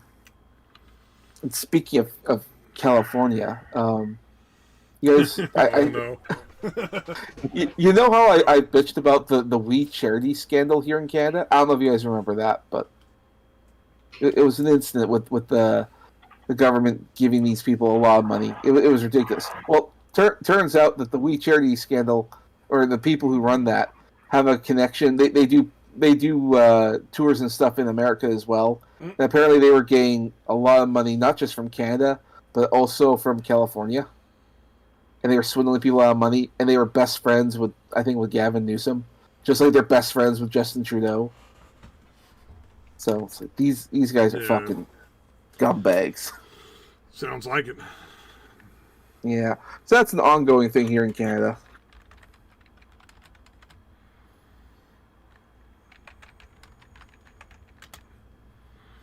Yeah. Eventually, everything sucks. Well, Yeah, I we've mean, established everything sucks. I think that's about right. it sucks because the big, rich, wealthy people are trying to kill you. That's all. That's Yeah, they just feel like there should be like 90% less of us. right. That's why I say don't take the vaccine. Also, be wary about your meat supply in the future because Bill Gates is one of them, and he owns the most farmland in America. He'll be supplying. The French may not be my favorite group of people, but they had a solution for this that they introduced to the world called the guillotine. Fuck yeah! And frankly, I think we need a revival of the guillotine, and we pretty much we know exactly who needs to go in it. Like it's kind of like time for that. I think I don't know. It's kind of long past time to just start taking some of these people like Bill Gates and Elon Musk and just removing their fucking fat faces from their fucking bodies. You know, like, that would be really nice. Allegedly in Minecraft. I think that's the only way anything's going to change, dude. Unfortunately, it's at the point where revolution is necessary. Yeah. Well, and a lot of the families that, you know, like Bill Gates and Elon Musk are like the ones that everybody knows, but you know, I think a lot of these are the wealthy families that are behind a lot of this shit, like the fucking Rothschilds and shit. You know, like this is a lot of the banking families involved here. Well, and the sad thing is, like, a lot of the problems that we have are with the politicians, but it's really not the politicians that you need to worry. They're just corrupt, and they're just taking a paycheck, and they're just doing their jobs. And it sucks, but that's what it is. The people are that you need to really get mad at are the people paying off the politicians to do this. And you're right, it's probably Rothschild, it's probably, it's definitely Microsoft. Like fucking Bill Gates, Soros, Klaus Schwab, the big fucking rich people. Probably some of the Saudi princes. Some of the Saudi princes, for sure. Absolutely. China, the Communist Party of China. All those guys. Although China, I don't actually believe is rich. I think they fake it. I don't think they have the amount of money that they say they have. Well, that's part of why we're going to head for a crash, is because China's the value of China's currency is all total horseshit. Yeah. But since effectively the government is one giant company, and it controls all of the commerce inside there, and so that's essentially all of China is one giant company, they can act with a lot more power than they should be able to, because they represent so much more than any other company possibly could. Even like, you know, fucking Amazon and Google pale in comparison to that level of power, especially since so much manufacturing has been moved to China. Indeed. Well, I think there was a lot of manufacturing brought back from China because of, after all the nonsense with the coronavirus, which is the other thing that bothers me. And more people are also, I think, genuinely like, I don't want to buy Chinese stuff. I want to buy American. Exactly. You know, yeah, we all felt it's not going to fall apart in a week. And that's, see, one of the things that bothered me is, like, when the coronavirus started, when all the bullshit happened, the world was essentially united, and we knew that China was the problem. And we all knew it. We all talked about it. But then, you know, over time the narrative got changed, and we were branded as racists for bringing this up. It's like, we're not talking about, like, China, like the people or the race. We're talking about the government. They're the ones who are setting up the viruses. They're the ones doing all this bullshit. They're the ones who caused all this mayhem. And so, I'm not a and fan everyone of knew Chinese that. culture either, but yeah, it is more the government than the people. Yeah. Well, I think like the number one victims of the Communist Party are the people of China. So, but similar to like back in like the Nazis and all that. That's shit. I shouldn't have said the word. You might be in trouble. But yeah, back then the first victims of that the Nazis was the Germans themselves. They're the first victims. I mean, the Nazis kind of get a bad rap. Yeah, and they just got carried away. Yeah. Hitler had a lot of good ideas in the beginning there. Dude. Remember the fucking bitch that used to own the Reds back in the day in the 80s? Like said some shit like that? Like, all right, you can't, you're not going to be allowed to own the team anymore. Oh man, Mad Metal Man is going. Shot. Goodbye, Mad Metal Man. And yes, you're right. You were right, Dave Twan.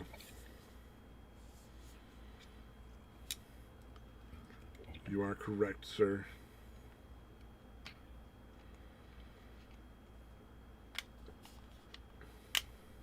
Yeah. I did not know the beef thing with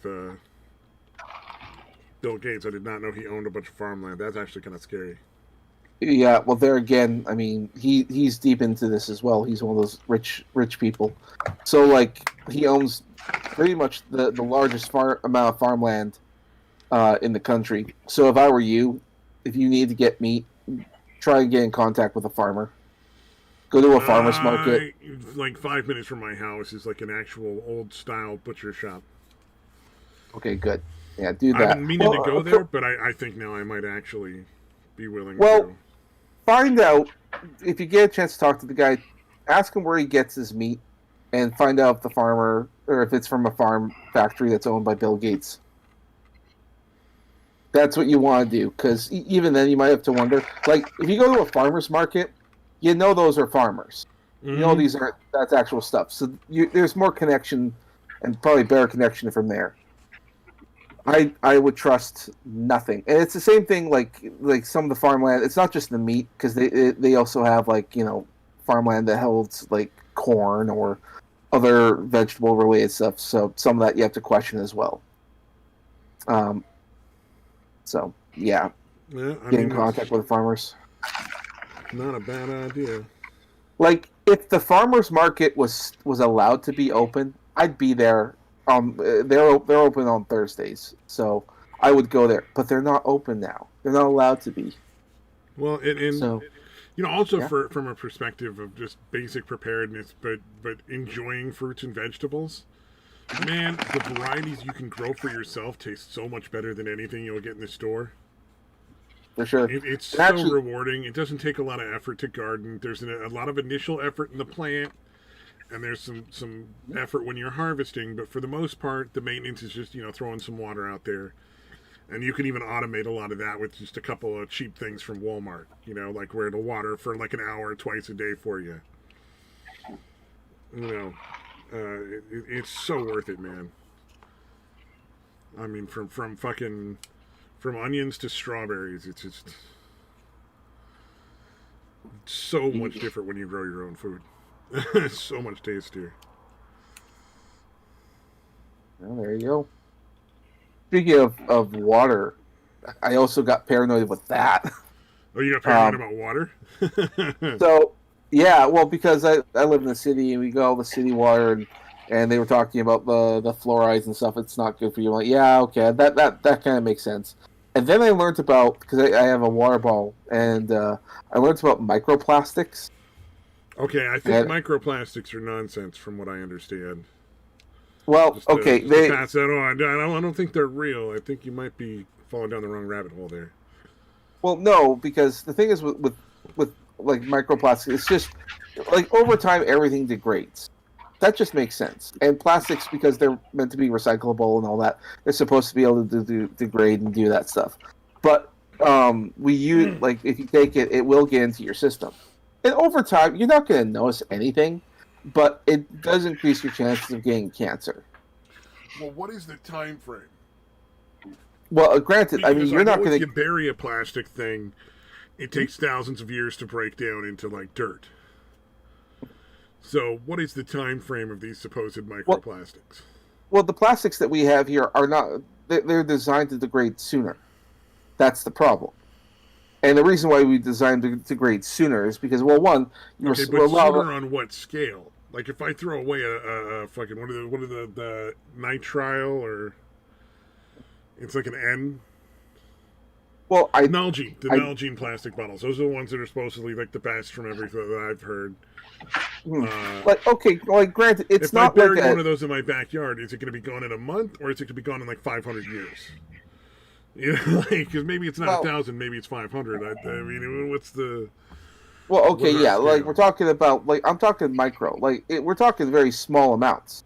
It's not enough for you. Like, okay, you're not going to notice anything majority of your lifetime, but it does depend on like how much, and let's say if you have a bottle of water every single day, like, and you have that, you might notice something. Like, it does increase your chances of potentially getting cancer. Is all I'm saying. And well, we have seen if it's that, then everything gives you the potential for cancer. Yeah, well, sort of. I mean, first of all, we've seen an increase in cancer, but we use plastics on everything. Like, for example, if you go to the store, you buy bacon. What's it wrapped in? Plastic. If you go out and you get like a box of Ritz crackers, it's a cardboard box, but it's inside is a bag with plastic. You buy like a 2 liter of pop, of like Pepsi or whatever, plastic, and actually it's carbonated, so the bubbles and stuff will do more damage in breaking that down. There was an episode of Erie, Indiana, where the creepy family all slept inside a Tupperware. Well, that too. That I mean, so a lot of the Tupperware stuff that we have there, it's all plastic. Yep. So yeah, and part of the reason, like even those cooking bowls, the mixing bowls that you put into, that's all plastics, and the plastics to keep it smooth, so you keep using it. It's got like a microfilm plastic. I don't know what it's called. Makes it so it doesn't. I'll tell you what, most of maybe 3/4 of our Tupperware now is glass. Yeah, it's glass, but it does have the plastic lids. I mean, that's not as bad. You can put it in the oven and make it like into a small casserole dish or something. If you don't want to make a giant casserole, you can make a little tiny one. Yeah, I mean, and then you have leftovers, and what are you gonna do? You get some, the Saran wrap. Well, that's a type of plastic. Sprinkle some lead sugar on it. Then I'm gonna you do some of that too. Soak it in fucking formaldehyde or something. That's what I'm gonna do. Fucking. Well, what I'm saying is, like, we've had, like, it was back then, I think it was the 1940s or 60s, I don't know. We used plastic for everything. But prior to that, we barely used any plastic at all. And since that time frame, because now we use plastic for everything. But if you notice that there's been a connection, because it goes through the system, it goes through, it starts to clog up certain parts of your body. And it's actually Joe Rogan had like a doctor on, and she was talking about the effects of microplastics. And what they did notice is that, especially for men, it does lower your testosterone and it lowers your sperm count. Not only that, over time they've noticed, they've done very similar studies on men. They've noticed that the size of the male penises have gotten smaller over time. And part of again, there's the whole state, because there's some people who have less plastics or whatever. People who have more plastics will almost always have like men who are, you could say, what we call nowadays soy boys, and you see an increase in that. So like there's evidence to suggest that the soy boy situation. The soy boys are more a case of mass hysteria. Well, also, like, the soy boys have lower testosterone, like dangerous amounts of it. Oh, well, isn't that like the soy? No, we call it soy because a lot of them drink soy milk. I thought soy actually genuinely decreased your testosterone and increased your estrogen levels. It does increase your estrogen levels. Is it really that bad? I don't know. But part of the reason why people drink soy is because they have a lactose intolerance. Yeah. which is it's just normal. We've also noticed that within the last 10 years or so, I think suddenly the number of people with like peanut allergies has skyrocketed. Well, yeah, and part of the reason for the peanut allergy, same thing with the cat allergy, is that children aren't getting exposed to like pets and other kinds of stuff when they're kids, when they're developing their immune systems. Like when you're a child, you should be outside playing in the fucking and also dirt. like breast milk is so important too. Like not using formula unless you have no other option.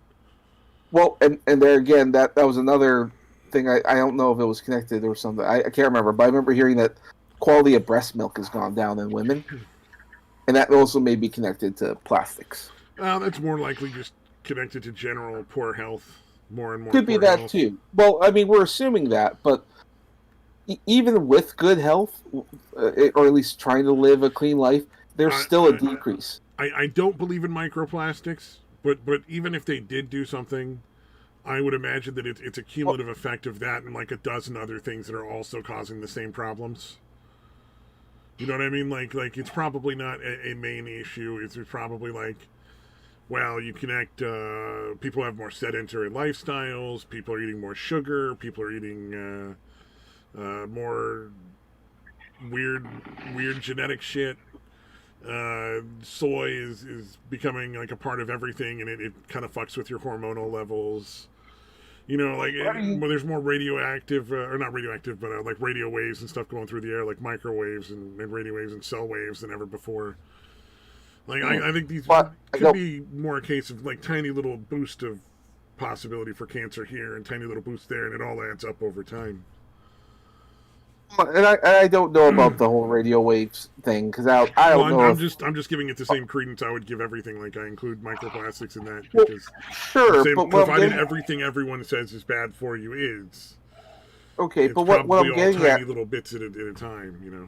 Okay, but what I'm getting at is that there has at least been a couple studies done into microplastics, and there's some evidence to suggest that. There's not much evidence done to like 5G or anything else, but the evidence that we do have and the studies that we do have does suggest it. It doesn't. I'm not saying that it's confirmed. I'm not saying that it is definitely this, but I'm just saying that there's some evidence to suggest that it might be a factor. Like maybe there should be more of a study done into 5G or into all the other stuff that you're talking about. But what I'm saying is there's that also people that think living close to power lines fucks you up. I mean, there again, I don't know. But what I do know is that there is some evidence to suggest it. It's not a guarantee. But I hear that about every one of these theories, though. Like, not me, because I don't hear that there's any studies on them. I've heard people talk about evidence in every one of these things. I'm not saying that I'm right. To be fair, no. Well, what I'm getting at is like some people like to say, "quote I've never seen it." I don't know. There's nothing really to as far as I'm concerned that suggests all the other nonsense. But what I am suggesting or saying that there is study onto this. Yeah. And maybe it's wrong. I don't know. But so far, there's something to suggest it. Anyway. Yep. Who knows the truth? I'm not trying to say one thing or the other. I'm just saying who knows the truth. Well, I mean, like like I said, there could be so many different things all going on, and this could be one of them. You know, plus. Well, I mean, we've been trying to figure out why men's sperm rates and testosterone's been going down so much. It's been going down a lot over the years. Breeding gets less and less competitive. Well, that's a modern day thing. I mean, it was more competitive in like the 80s and parts of the 90s. But the stuff you're talking, I think, you know, as breeding gets less and less difficult to do, there's less and less need for aggressive behavior and competitive sex organs. Like it's not like how far in your penis reaches to scoop out your rival's sperm. You know, like well, I mean as necessary as it was, maybe, you know. I don't know if that was that much of a problem. Well, I mean, the changes. Yeah, and those kind of changes probably happen more slowly over time. I mean, back when the country was more religious, there was more of a need to, not be promiscuous and not go out and have that kind of a sex life. And so it wasn't until like maybe the late Well, '90s for that me, that promiscuity was bad, but being fecund was definitely a huge, like, hey, you should have a lot of kids. Mm. I mean, there's some, there's some factors of that, I guess, but a lot of the problems we're seeing now are, well, more recent. But there is a common trend that's been going on with sperm count in men and lowering in testosterone. That was going on a long time ago, but it also seems to be correlating with the increase of use in plastics. Huh. Because back in the day, a big part of what brought Rome down was lead sugar in the wine. A lot of people think it was like lead in the pipes, and that might have been part of it, but believe it or not, they would literally make lead into sugar, which you can do through chemistry, not terribly difficult, and they would use it to sweeten the wine, and it was just cheaper to make lead sugar than to get it any other way. I should really be looking up on Rome and stuff. That sounds fascinating. I've never have, but I probably should, because everyone keeps saying about that. Yeah, Romans sweetened their wine a lot. They loved their wine sweet. And lead sugar was the cheapest way to do it. So that probably had a lot to do with a lot of the Colosseum stuff. And a lot of other issues with, like, like the Mad Emperor Nero and stuff like that. Well, I had heard the plumbing, the lead pipes before. I'd never heard the lead sugar thing, though. Yeah, it's not a common thing that they talk about, but yeah, it is a thing in ancient Rome. Makes a lot more sense, because that you're directly ingesting into your system, as opposed to trace amounts coming from the pipes. Yep. I remember hearing about, like, there was complications with early days of canning, when people would make, like, canned foods, meats, because early cans used to be soldered closed. They weren't press sealed. Right. Well, I think they were also talking about how, like, it would get something into the food. There was this one story I remember hearing about, like, ancient mummies, and there was one case with ice mummies, and they found dead people in like ice and back in the Arctic, and they would try to figure out what happened, and it was like the remnants of a ship that went missing, and it apparently got stuck, and then the crew got panicked. And so they abandoned ship, and they tried to run to find shore or land or something like that. I don't know. Then they ended up dying. But they said it was so strange. They looked at the bodies, and these guys they ran out, and they were carrying things like toothbrushes and soap and random stuff. Like, why would you take that? And some of them didn't even take jackets or coats. Some just ran. As you get colder, there's a certain point at which you can develop snow madness. Is what it's called, and basically it just makes you, like, fucking insane. Well, they also found out that was around the time they did canned goods, and back then it was such a new thing, a great way of preserving food, that the shits were just stocked with them, and so they had people who had, like, various different sicknesses and madness that went on. So that could have also been a factor, because. Oh, yeah, maybe it was fucking syphilis, Apparently they did similar shit, Could be. Oh, Stench Ever says we should do drama or MGTOW streaming and we'd get more viewers. Fuck no. No girls allowed. No girls allowed. This is the He-Man Women Haters Club. It's not that no women would ever come on intentionally. It's we don't allow them. Have you ever had a woman on? We have. Yes, a couple of times. Oh, okay. I think Phaedra's been on once or twice. I think we actually had your partner in crime, Opal. Oh, Opal showed up? Oh. Yeah, I think she's been on. That was a long time ago. Long time ago, though, yeah. Oh, okay. And then, well, before all you guys came on, there was an Australian chick that would show up every once in a while. Oh, okay. Oh, we had Base Mama on a couple of times, yeah. Oh, that was before her. Yeah, as far as I know, she just disappeared off the planet. I don't know what happened. It was kind of sad.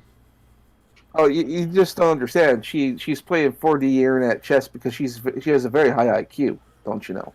I thought she basically tried to do some sort of event, and it kind of got fucked up, and Kilroy, the people she was working with really fucked around a lot with money, and then she basically caught the blame, and then had she to basically just leave the internet. Yeah, leave that persona behind, you know. Yeah, I remember that. Yeah, Oh, we had Base Mama. We had Base Mama on the cunt stream a few times. So yeah, she's a really nice lady, you know. Oh, really nice lady. Not good with money, but then again, she's a woman. So what do you expect? Yeah, but she has really nice tits. I mean, that's what she keeps saying for sure. Yeah, she doesn't have to be good with money. I've seen him in person, dude. It's a nice set, dude. Oh, okay. Well, then she's got something going for her. Oh, that's right. Yeah, you met a bunch of people offline in real life in Arizona. Yeah, because she lives up in Mesa or Tempe, whatever. Somewhere in Arizona, like that was yeah.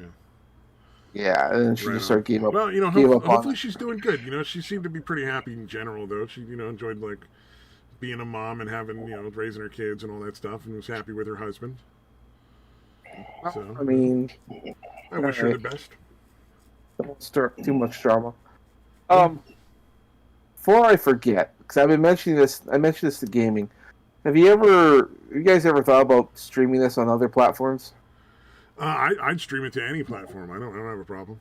I have no idea how to do it. Yeah, I was going to mention that, dude. This place called Trovo is supposed to be, that's a relatively new one, I guess. We might think about anything where all I got to do is click some buttons in OBS or paste a link somewhere. Yeah, I'm completely happy with it. I have no idea how any of this works. I'm not real good with this kind of tech, so I mean, somebody would have to walk me through it. I think it's either a website or an app where you can go through and they'll simul stream it on different platforms. So you can stream here, you can stream Twitch, you can stream different places. But the reason why I bring it up, because there's two other places to check out. There's Odyssey, and then there's Rumble. And the reason why I bring them up is because on there you get a type of cryptocurrency that you get from. So and I'm like, oh, you guys are starting that up. So hey, get some crypto while you stream. Yeah, fair enough. Yeah. I don't know if it's gonna. I'm gonna get rich off of crypto.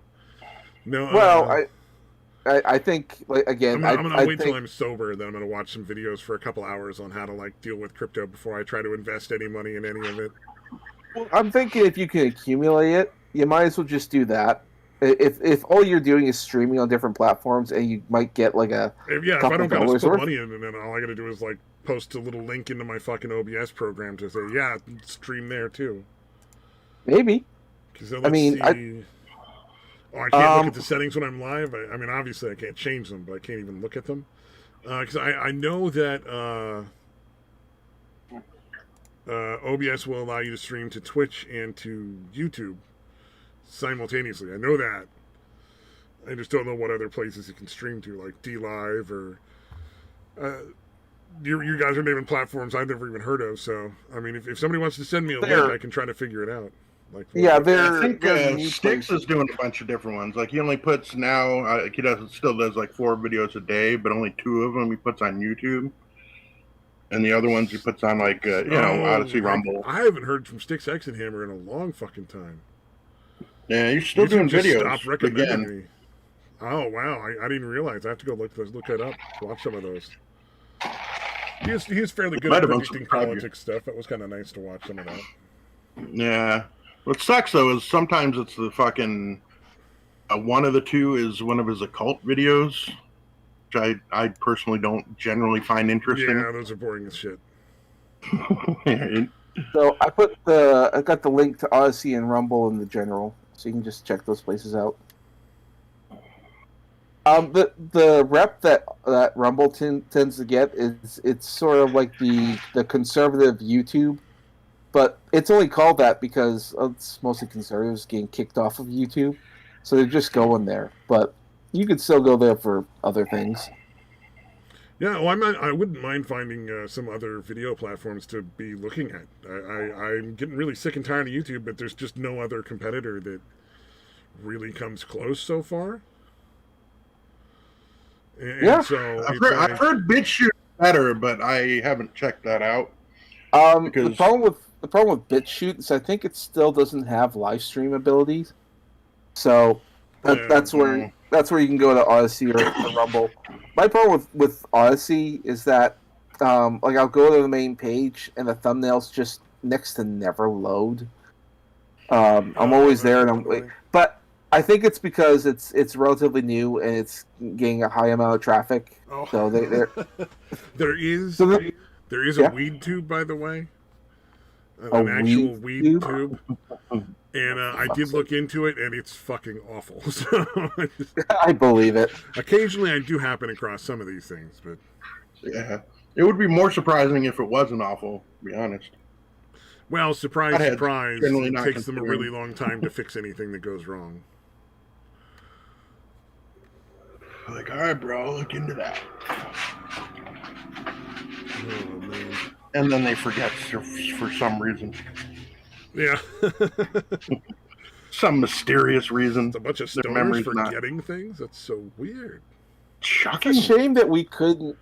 It's a shame that we couldn't figure out in advance the conversations we were going to have, because I spotted a lot of conspiracy nonsense, and like I'm forever bitching about this with you guys, and the whole like all the pictures that keep scrolling by on the stream. Like, just find a bunch of pictures of guys in tinfoil hats. Yeah, really. There you go. It's like, just have that go by. It's like, oh, we're on the conspiracy stuff, are we? Yeah, I don't know, man. I'm just so damn lazy when it comes to that. Well, fair enough. I mean, imagine, like I don't know how many... I mean, on average... I probably have like 3 or 4 ideas, like for movies or TV shows or video games, like a day at least, like fully fleshed. And so I'm really good at coming up with ideas. It's the follow through of actually making anything into like actual something usable or potentially marketable that I don't have. So, okay, like right now the slides that are going on, is that like a bunch of images you put into OBS, or how does this work? It's just a bunch of pictures on my computer, yeah. So, like, and that's just on a file? Yeah, it's just like in on a your file. computer? Yeah, just in a file. Well, why don't you just spend a day, go through a bunch of stuff like conspiracy theories, look up guys with tinfoil, like make a different folder for different stuff. Oh, there we go. Yeah, that's not a bad idea. So, like, just spend a bit, just find pictures of guys in tinfoil hats. People want us to talk about comic books and stuff, get a file, put in a bunch of pictures of, like, Marvel Comics or DC Comics or whatever. Just, because you know what I'm here. I'm going to be talking. All pictures of cleavage. See, you could do that. And I'd have a hard time focusing. I wouldn't be able to keep the stream up. But yeah, just do that. Have a different set, and then if we start changing conversations, just move to the different set. Yeah, there you go. It's not a bad idea. Yeah, it would. I could probably do that. That sounds like a lot of work, but it does sound like it would be interesting. I mean, like, we're just here shooting the shit. I mean, you could just. I mean, you can do it while we're talking. Oh, now that's just asking for too much. I can't pay attention to that many things at the same time. No, that's not a bad idea. It's not that I ever pay attention to anything but the stream when I'm doing the stream, though. I never look at anything else for any reason. Gotcha. Yeah, no, I certainly expecting us to walk and looking for things to order on Amazon or anything like that. You order a lot of weird stuff off of Amazon? No, Amazon is a good place to find a lot of things that are that you need super cheap. So, like, the little radio I like to use around the house, like I have a little, pocket radio that I take in and just set playing when I'm, like, cooking or something like that. Finally gave up the ghost after, like, 5 or 6 years. So I had to go find another cheap little pocket radio, Amazon, Maybe what you should do is you should make a folder and just take screenshots of interesting stuff you find off of Amazon. Yeah, really? The Amazon Safari. Ooh, that would be kind of good. Like right now, I'm looking at like little reusable dishes for like cups for like dips and condiments and stuff. There you go. You could probably find a lot of weird shit off of Amazon. Yeah, I was just thinking it'd be nice if you want some ranch dressing to dip your chicken nuggies in or something, to have a nice little dip cup there. Because I know like dessert bowls are awesome. Like I bought those not that long ago.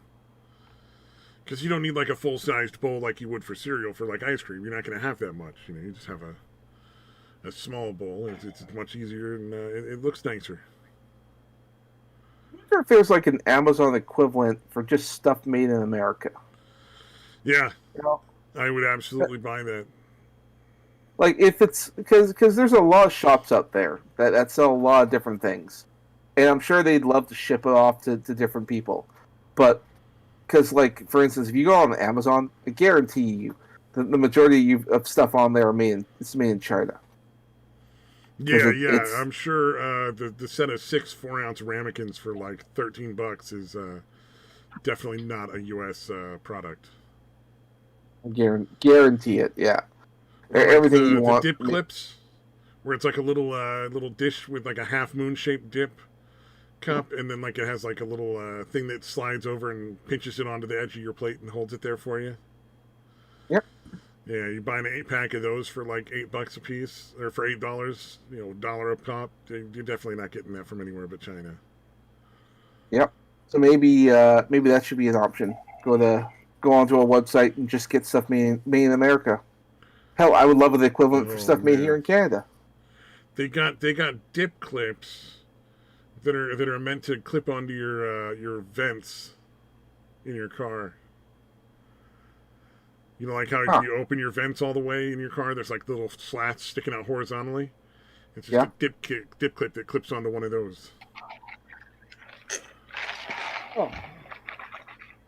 Well, that seems a bit weird, but okay. I've never in my car to that extent that I would need like a fucking dip cup stuck in the dashboard. God damn it, Nacho. Bitch have her fucking tongue split? Yeah. Jesus Christ, dude. Oh, that's kind of hot. It is, but at the same time, like I don't want to deal with that. It's like, that'd be cool for like the first time, and then you're like, all right, bitch. Now it's just fucking weird. Yeah, really, you fucking kissing her would definitely be a little fucking weird at first, for sure. Yeah. Like the curiosity is there, but I don't think I want to see that very often. Yeah, that's what I'm saying. It would get old really fucking quick. I think it'd be great. I'm into that. I'm fucking into that. Sorry. Okay, I'll have to disagree with you guys. And like the watermelon squishing, not so much. That's a weird one. Yeah. I don't understand why that's. I remember I tried to look up like girls with split tongues on like Pornhub or something. Oh, I've never done that. There's not much. There's just not much at all. Huh. I'm like, you would think they'd capitalize off of that. Yeah, you would think. But then again, I think like places like Pornhub and all, I think that's just for desperate women who just want attention. But there are a lot of attractive ones out there. But I mean, if you got yourself a man and you're getting all the attention, why would you even bother? True. That's very true. Like some of the really fucking hot women don't even bother with porn because they already have like husbands and shit or whatever. Yeah, like there's this validation in the real world. Yeah. Like there's this wealthy guy who's like kind of like a playboy. His name's like Dan Blazanki. I can't remember if I can pronounce his last name. That guy, he's got a harem. He's got like 9 girlfriends. Each and every one of them super fucking hot. And they could have all made it big as porn stars. None of them do. Because the guy's fucking rich and there's no real need and all their needs are taken care of. Yeah, he pays his whore as well, I get it. Yeah, he pays his whore as well. Yeah. And I mean, wait, I guess Dan Chever, yeah. I don't know that it ever. Just sorry, he asked if you have to get a phone number to get into our server. I don't think you do. As far as I know, I at least if you do, I didn't set it up that way. Gaming set up the server. I'm not very good with Discord and shit like that. So, but it shouldn't require you to give your phone number to get in our server. As far as I know, it doesn't. Yeah, it's been too long since I signed it. Obviously joined it or whatever. Let me post a fucking invite. How do you get the invites?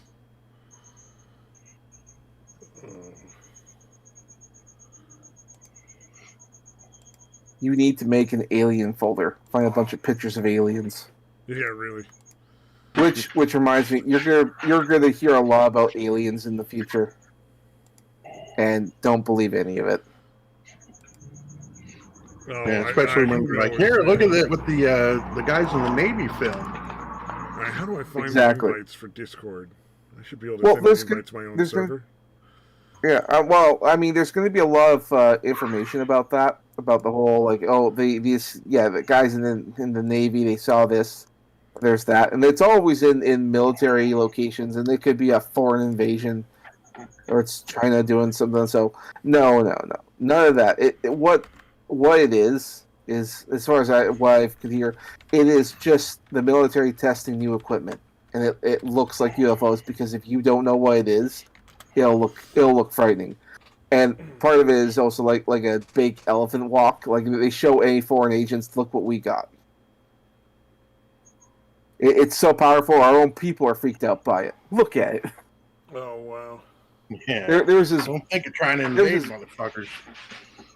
Because that's the thing. Yeah. Is anything that we've heard about as far as what's supposed to be our top of the line technology, whether it's defensive or offensive, it is not the best shit they have. It would be fucking stupid to actually let everybody know what our top of the line shit is. Yeah, that's very true. I mean, I'm pretty sure America's got really advanced shit that we've never seen, and they're probably just testing it out there. And the reason why you're seeing it next to Navy bases or whatever is because they're testing the equipment. And it also if the videos get out there, people will freak out, or China might see us and go "Oh, we don't mess with them. They got fucking UFOs." They got some weird anti-gravity shit going on. Exactly. Somehow overcome inertia, 90-degree turns. Mm-hmm. But then again, I mean, different governments also have similar types of equipment. That's why we'll see something we don't know what it is that freaks us out. Well, it's probably because it's meant to freak you out. Probably not even that dangerous. It's just to make it look like a mystery, and we'll just say it's aliens or UFOs. There could be aliens out there. I don't know, but I do know there's advanced tech out there that if the general population doesn't know anything about it or doesn't understand it, it will look like fucking UFOs. Fun times. Yeah, indeed. They're out to get me. They're coming. Exactly.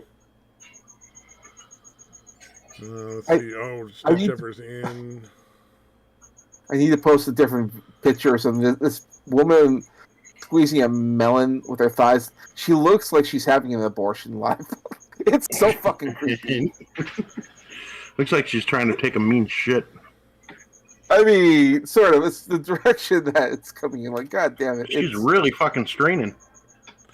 Turns out that was just a watermelon really heavy flow between your thighs. I don't understand why that is some sort of indicator of great strength or power. Couldn't you just hit it a showing off really hard and it was just she does have some really thick fucking thighs. Holy fuck, man. Yeah, I thought you could just tap the fucking part where the stem came out of the watermelon and it would just crack.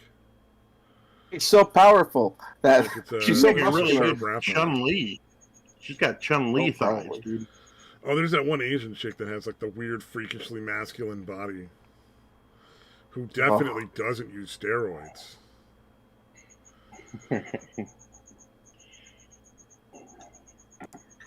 Yeah, that is kind of funny. All the fucking WWE stars. Yeah, of course they're all fucking roided out. Over immediately up. Oh man, look at that, dude. That's a fucking okay. I withdraw. This one's a much better Chun-Li. Well, dude, muscular arms on a chick is just fucking grosses me out, dude. The thighs shit doesn't really bother me that much, but I don't know why, man. Muscular arms and shoulders like that fucking grosses me out. You don't want to be able to like push back. Her tits are so small that they're like non-existent. I almost think this is a man. It's because it's all muscle. And that could be, and that's part of the problem. Like with muscular women, like don't get too fit because you start looking less feminine. Tits, I mean, I'm just curious as to what they look like because she's so buff. I'm like, would they look like a dude's, or would they actually look like just like a dude's chest with tiny little girl titties and like the varying tips? Because the mammary gland's got to still be in there somewhere. Yeah. You know, like if you put like a half a lemon under like a turkey skin, it looks like the turkey has a tit after you're done baking it. But then again, I'm Take your word definitely for a that. big guy. I mean, for me, a woman's got to have at least C's or D's. So, I mean, just look at how I draw women. Yeah, I think we know what you're into, dude. Unfortunately, need to stop or keep going, one or the other. Although this is the month of May, it is Milker May, so Milker May. Interesting. Well, that's the theme of all the videos I'm putting up. Oh, a real woman. No, Isn't that trans woman? That's Blair. Yeah, Blair. No, thank you. Blair White. Did she have the bottom surgery? Even so, if that is the case. God, I hope they don't. I always feel bad for the people that have the bottom surgery. Like, I don't care if you want me to call you a man or a woman. If I'm talking to somebody, like, I don't have a problem with that. I don't care. You know, my cousin's kid is trans. He went through all the surgeries. Sure, I'll call you a man. Like, I don't have a problem with that. I don't disagree. Yeah, if you've actually had the surgery, I think at that point you kind of have to. I feel if they went that far with it. That have the surgery because there's such a high percentage chance that they'll lose the ability to orgasm forever. And that's the part to me. Like, I would be happier if you stayed unaltered. You know, just like for your own damn sake. Yeah. Well, that's the scary shit with letting kids transition is you don't know how this shit's going to play out. Like, again, a dude that, a young boy that, thinks he's a girl, could end up just being a gay man, but now they got the surgery and they've had their cocks fashioned into a pussy, and there's not really much going back from that. Yeah, plus the suicide rate is fucking 44% for fucking trans people. It's fucking almost half, dude. It's insane. Did you hear about the... Look, yeah? All right, maybe you can't get laid, but everybody can jack off, right? Like, imagine if you just couldn't do that anymore. How would that impact your life? It seems like such a dumb suicide thing, but Jesus, man, it's you need that fucking stress relief every once in a while. You gotta fucking spank it. You gotta release the pressure, man. Yeah, I cannot imagine life without being able to do that. Like, that would be so terrible. I feel bad for you that it takes you like a half an hour at least to fucking get off. Usually more like an hour and a half, but yeah, half an hour if I'm really fucking lucky. Dude, I can do it in like 5 seconds, dude. Yeah, I am jealous. Well, it's also a problem when I'm fucking. You can also do that in 5 seconds. Oh, true that. Yeah, but you know what? You can always like break out some toys, go down on a chick. You eventually get it back up and go again. Yeah, there's creams, you can use to fucking desensitize your cock a little bit. There's a lot of things you can do, and make sure she's getting off too. That's the main thing. Yeah, indeed. It's not. The 5 seconds was an exaggeration. No, I get what you're saying. Though. Well, I could, anytime I'm fucking, most of the times I could easily get off that fucking quickly if I wasn't. There are chicks that trying really hard fast. Not to. There are chicks that can come that fast too, though. So I mean, it's not. It all depends on the two people involved. It does depend on what you're doing. So. It's like there are women with shallow vaginas. Like they're not common. Similar to like men with micro penises. There are women with equally shallow vaginas where they only get like 2 inches in or an inch in. They wouldn't have that problem if they didn't have so many plastics in this. I'm joking. Stop. Microplastics, micro penis. Eh? I mean, there's a connection. Puzzle pieces that were missing each other all their lives. From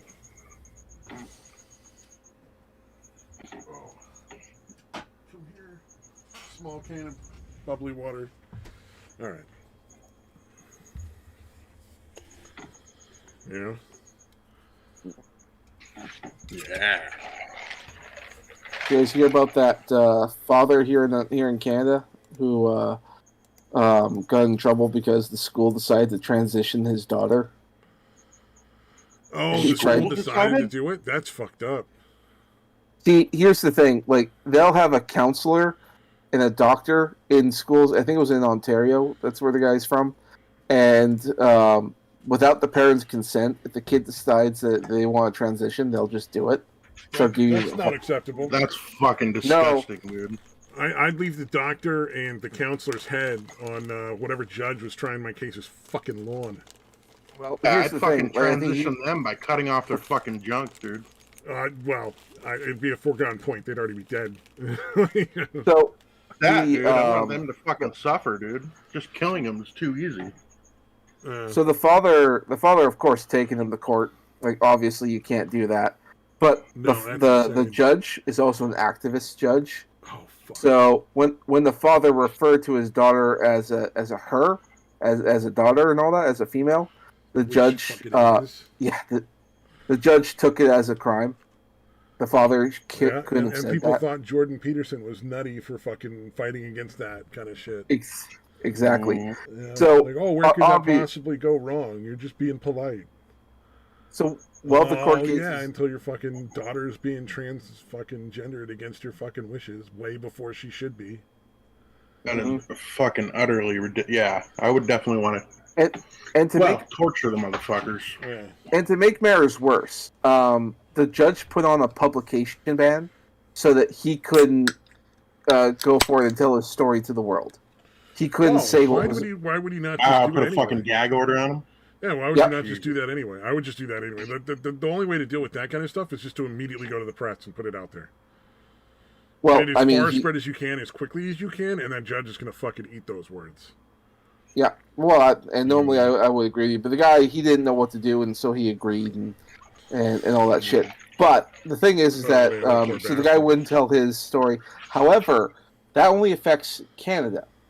You could do an interview and share your story in America or in Singapore or anywhere else, and that's what he did. But the judge... smart. So, yeah, so he didn't technically do it. It's still illegal. Like, I can go on to an American YouTube news network and find the guy's name and the name of his daughter and find out what's going on. I know what the guy looks like. But in Canada, you can't do that. So... the judge said that was a violation, and now the guy's serving, I think, he's currently serving 4 months in jail until his next court hearing. So, and the guy, he knows he can't help his daughter. There's nothing he can do. The school and the counselor, the doctor. What he can do is start acting like he's going to follow through, and then fucking just get her in a car and get her across like the fucking southern border and then the next southern border. You know? Yeah. Legitimately, like I would try to get the kid out of the country and into another country where I could prevent that from happening. Well, it's so fucking bad for that child, and it might even just be a whim. Like that kid might not be genuinely have any sort of gender dysphoria. It might just be because they wanted attention and they were getting attention from that doctor and that counselor that day. Yeah, I mean, it was the doctor, the counselor, but also, I mean, like with kids, they are not. I mean, like some girls are like tomboys, but they grow out of that. Yeah. My little sister was always like, oh, I'm going to be a boy when I grow up for like fucking years, and then not anymore, and she's really glad she didn't. You know, like. Yeah, but now the opportunity is there because it's all this, and the scary thing is that it turns out that this doctor, counselor, and judge this isn't the first time they've gone through this, and this isn't the first publication ban. But they've done it to like at least 50 other kids. See, that's when I would just make sure that they were dead on my way out of town. Like, I'd just be like, I gotta fucking kill these people. Yeah, especially that I might be judge, exaggerating. Dude, that's fucking disgusting. Yeah. Oh yeah, the judges here are fucking corrupt. I might be exaggerating on the numbers, but I mean, yeah, I'd have to double check it. But it's been an ongoing situation, and it's pretty much a foregone conclusion. The father is going to go to jail. The kid's going to get transitioned. I think the kid's currently in custody of the mother, and it's fucking terrible. And I think part of the reason why there was a publication ban is because there was a similar case with a different father. I think it was here in Alberta. But that guy, he told his story, so we were able to find out about that. And what's really fucked up about this particular guy is that his son is actually his biological kid, and his wife he had a kid with another woman, and then he has custody, and then for some bizarre reason, she has custody of both kids, even though one of them's not hers. Exactly, and she's transitioning the kid that's not hers. Like, how can you clearly how can doing you it do as that? a way to fucking like get back at him for something? It sounds like. And you would think a judge would hear this and go, "Well, yeah, clearly you're just doing this to get back at You should never him." transition a child. That's so dangerous. Yeah. I mean, first and foremost, this concept that puberty blockers are reversible is utter nonsense. We absolutely know that for a fact. There's no debate about that. You can't just forego puberty and then have it all work exactly the same way as it would have had you not. But the main thing is, like, even if, like, first of all, it's very unlikely that the kid is genuinely transgender or has genuine gender dysphoria. But even if they did, it's you can't do a transition surgery without material to work with. So if you prevent puberty, the genitalia stays small and prepubescent, and you can't really do anything with that. Like, you can't make that into a penis or a vagina, like, through surgery if there's not enough material there to work with in the first place. So it's like double fucking weird. It doesn't make any sense. The fucked up thing about all this is it's probably going to be at least another 10 years before realize how disastrous all these things are. And so there's going to be another 10 years worth of kids, transitioning, and ending up all fucked up when they're adults. And there's a bunch of states right now that are specifically passing laws to prevent exactly this kind of thing from happening in their state. Like in the U.S., that's a big thing that they're supposedly trying to prevent on a federal level. I making think it so that schools can't nobody transition your children without your fucking permission and without your knowledge as a parent. And people are like, "This is terrible and it's hateful." No, this is parents' rights. Yeah. You should be fully developed, or at least in a fucking legal adult, dude, before you should be able to do any of this shit. Well, and like the common sense argument is like, the kid's too young to get a driver's license, own a gun, and all that, but they're old enough to decide their gender. Like, that's they're old insane. enough to make a decision that'll impact the rest of their life on a very extreme scale. Like. Yeah. This isn't like studying Spanish instead of French. This is a really important. Yeah, you're actually mutilating your fucking body permanently. Let's not pretend it's on transition. That's not real. Like I was mentioning before, I think this is pushed on by the big wealthy people that want everyone to kill themselves. Well, yeah, if you transition, you're not breeding. You're not making more people. Yeah, well, yeah, you're not breeding, but also people who transition, they're in a high likelihood of committing suicide. Yeah, it's almost half. It's pretty sad. Yep. It's like my cousin's kid. That's one of the things I always worry about. Is that, he's in that group of people where like half of them just fucking kill themselves out of nowhere. Mm-hmm. So, and I like the guy. Yeah, it's nice fucking guy. Tragic, dude. Yep. Yeah, the results of all this shit is going to be really fucking tragic, dude. Yeah. Well, and what gets me, because like when I first started hearing about the transitioning stuff, I thought to myself, well, this isn't going to last very long, because eventually, like, because as more and more people kill themselves, like someone's going to sue. Doctors are going to be brought to court. But then there are laws being forced, and then you have like activist judges who refuse to process that. In fact, they'll go against you if you try. It's like, so don't fight it. Just fucking let your kid transition, bigot. Yeah. It's like, oh, so we can't even sue. We can't use the courts. We can't, like what fucking that's rights the problem. That's the problem with giving up your rights. It starts with, oh, we shouldn't have guns because it's not safe. And then you clearly see where it leads. It leads to you don't even have the right to be a parent to your child. You're taken out of the decision of how your child is raised, and that's absurd. Well, and honestly, I think a lot of that started a long time ago when fathers were losing custody of their kids. Yeah. When the household was being destroyed, like. Well, and why on earth should the father be the one that's the last considered for custody? It should be the father who's most likely to get custody, because more often they're more capable of taking care of themselves and a child. Yeah, it used to be that way, man. Yeah. Well, you can't separate a child from 60 years ago. You can't separate a child from their mother.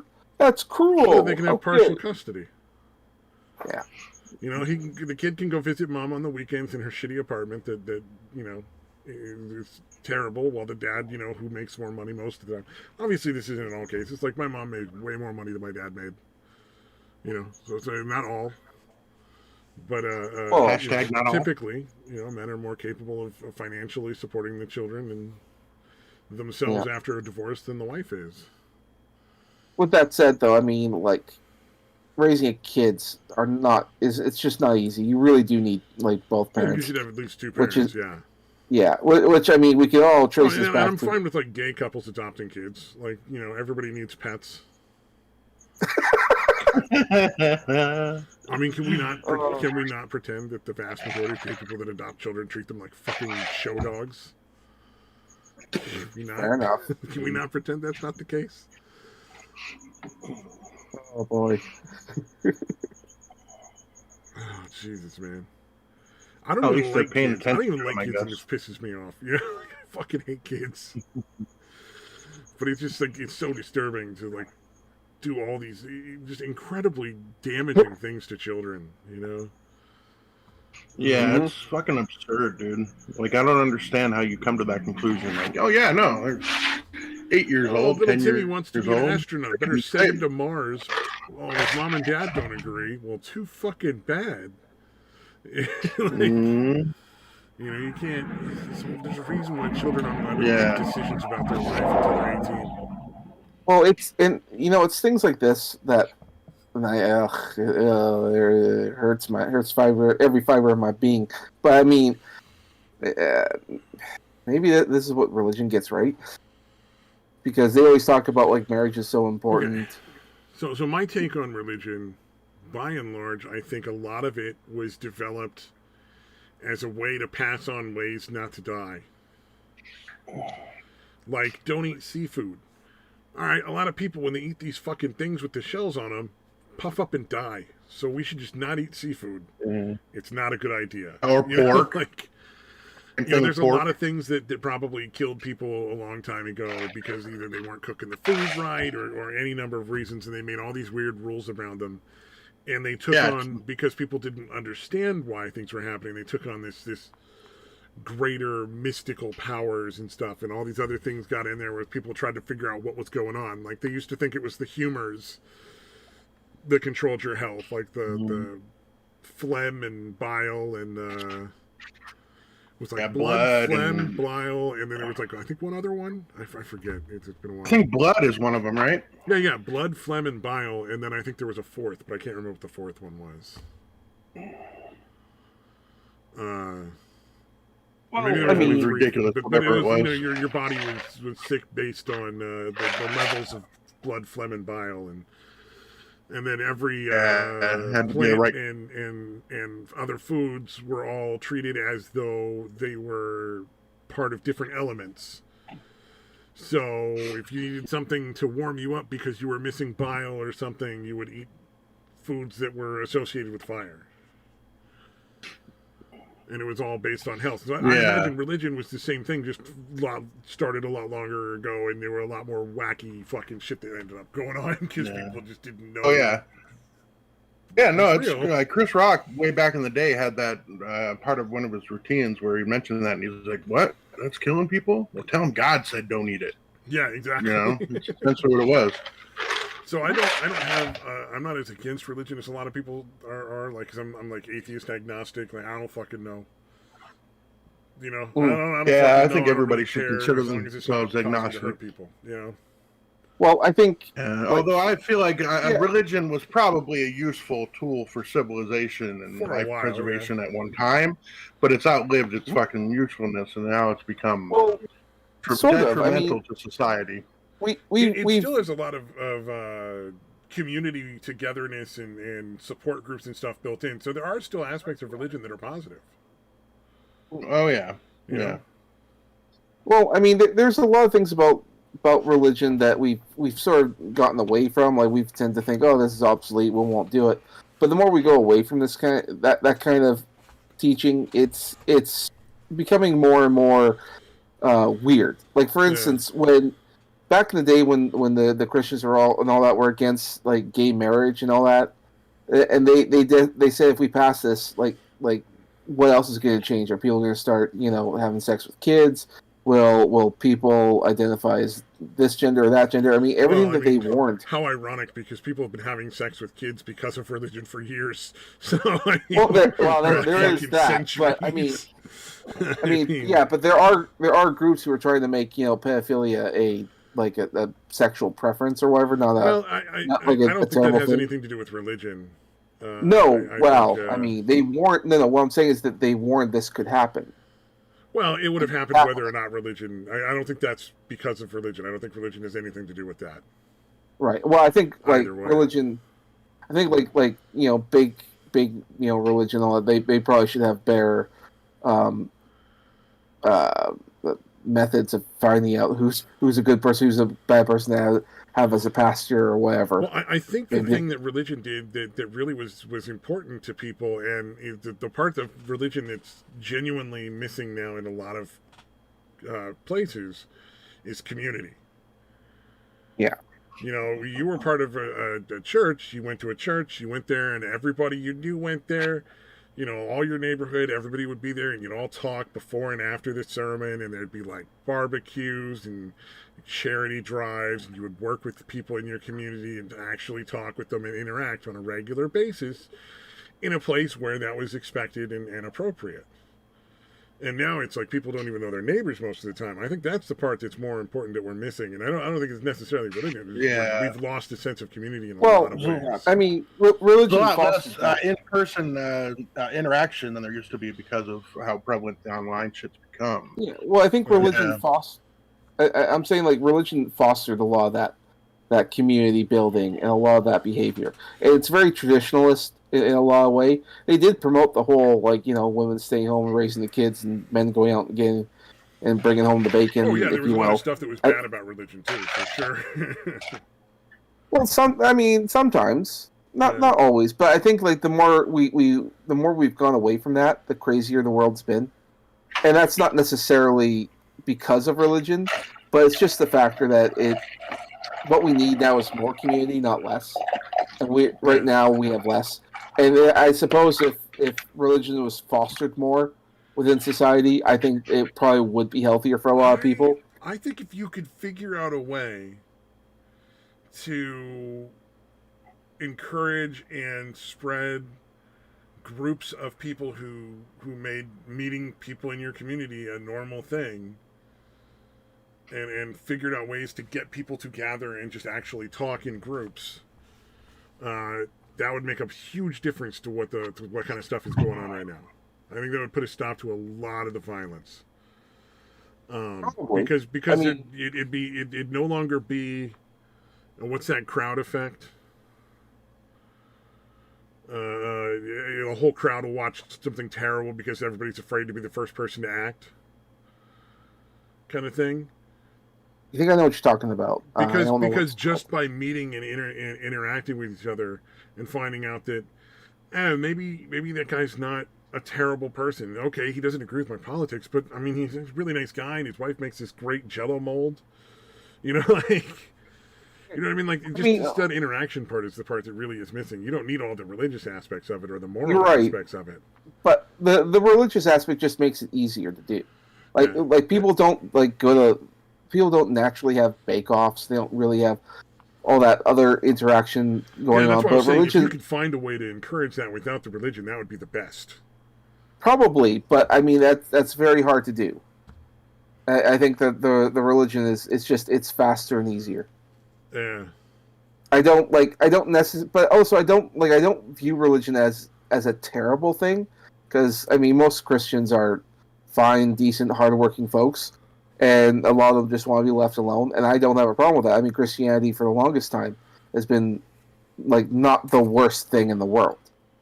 If anything, I would say it's a lot better than other religions out there for sure. Yeah, I mean they've all had their time of their amount of blood is spilt in their name in all religions. Mm-hmm. Yeah, over time. And right now, I think as it stands, concurrent, like Christianity is probably the least dangerous of all the religions. Mm-hmm. You know, there tends to be an insular. What do you call that? Like I don't mind Judaism, but it tends to make them want to be insular and away from everybody else, and not interact with the rest of society at large as much, and try to like be prejudiced against them a little bit. I mean, I don't mind you don't generally see like Christians going in and buying out neighborhoods so that the only people that are allowed to live there are Christians. You do see that with Jewish groups. And Muslims. And Muslims, yeah. Well, the Muslims are more violent. The Jews are, they're still more insular, which I don't particularly care for. But the Muslims definitely have a hate on for Jews, so that makes a lot more problems. Well, I mean, if you look at religious terrorism, it's almost 100% Muslim. So, I mean, like...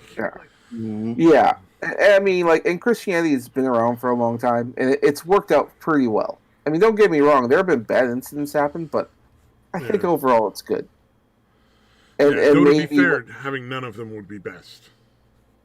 Well, you say that, but I mean, at this point, I think at this point there is nothing else that can create and foster community growth of that caliber, especially within neighborhoods in the areas. Oh, you might be right. I don't think there's anything else out there. I'm a comic book fan. I go to different comic groups and all that. I think the last thing that fostered community togetherness was like the fucking hippie commune kind of thing. Oh, and it was such a negative way of doing it, Yeah, well, I mean, the problem with the hippie thing was all the drugs and promiscuous the communism stuff too was pretty gross. And the communist thing too, yeah. Well, to be fair, on a small scale, communism is fine. If it's like you and 9 other people, living in a fucking farm community, and you guys are growing all your own food, then communism works great, because if Fred doesn't want to do enough work, then it's like really easy to single out Fred and be like, come on, asshole. Pull your fucking weight, like... Yeah. And I think nowadays, too, fucking ideology is essentially replacing religion. That's why people get stuck in that and and no longer use any kind of rational thought. I think there's some people... Okay, what do we think about this? Okay, that's what I think, too. I think there's just people out there who crave communities. They crave group get-togethers. And they'll take whatever they can get. And most fucking ideological communities dehumanize people to such an extent that it's really dangerous. Like, you're seeing so much blood in the street because of it. Antifa isn't out there for a lark. Well, that's the online thing. They genuinely think that the people they're attacking are not human and don't deserve the sanctity you would grant another human being, like that you don't just run up and fucking like stab people or light them on fire. I think that's a big part of what the problem is with the online shit, is they're not thinking about the fact that they're interacting with another being. Well, and also, you know what I mean? It's just an opposing opinions without actually having to listen and interact really, really easily.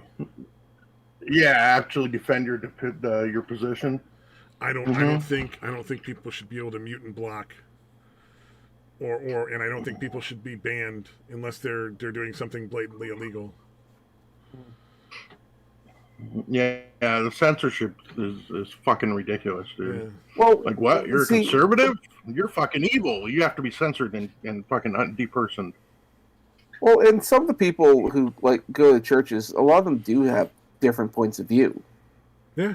But they don't. I mean, they don't If focus you on. go to a church, you're going to find there's going to be some conservatives and some liberals there, and some independents and all the different. Yeah, for sure. But yeah, also, I mean, a lot back in the day, we kept our political views to ourselves.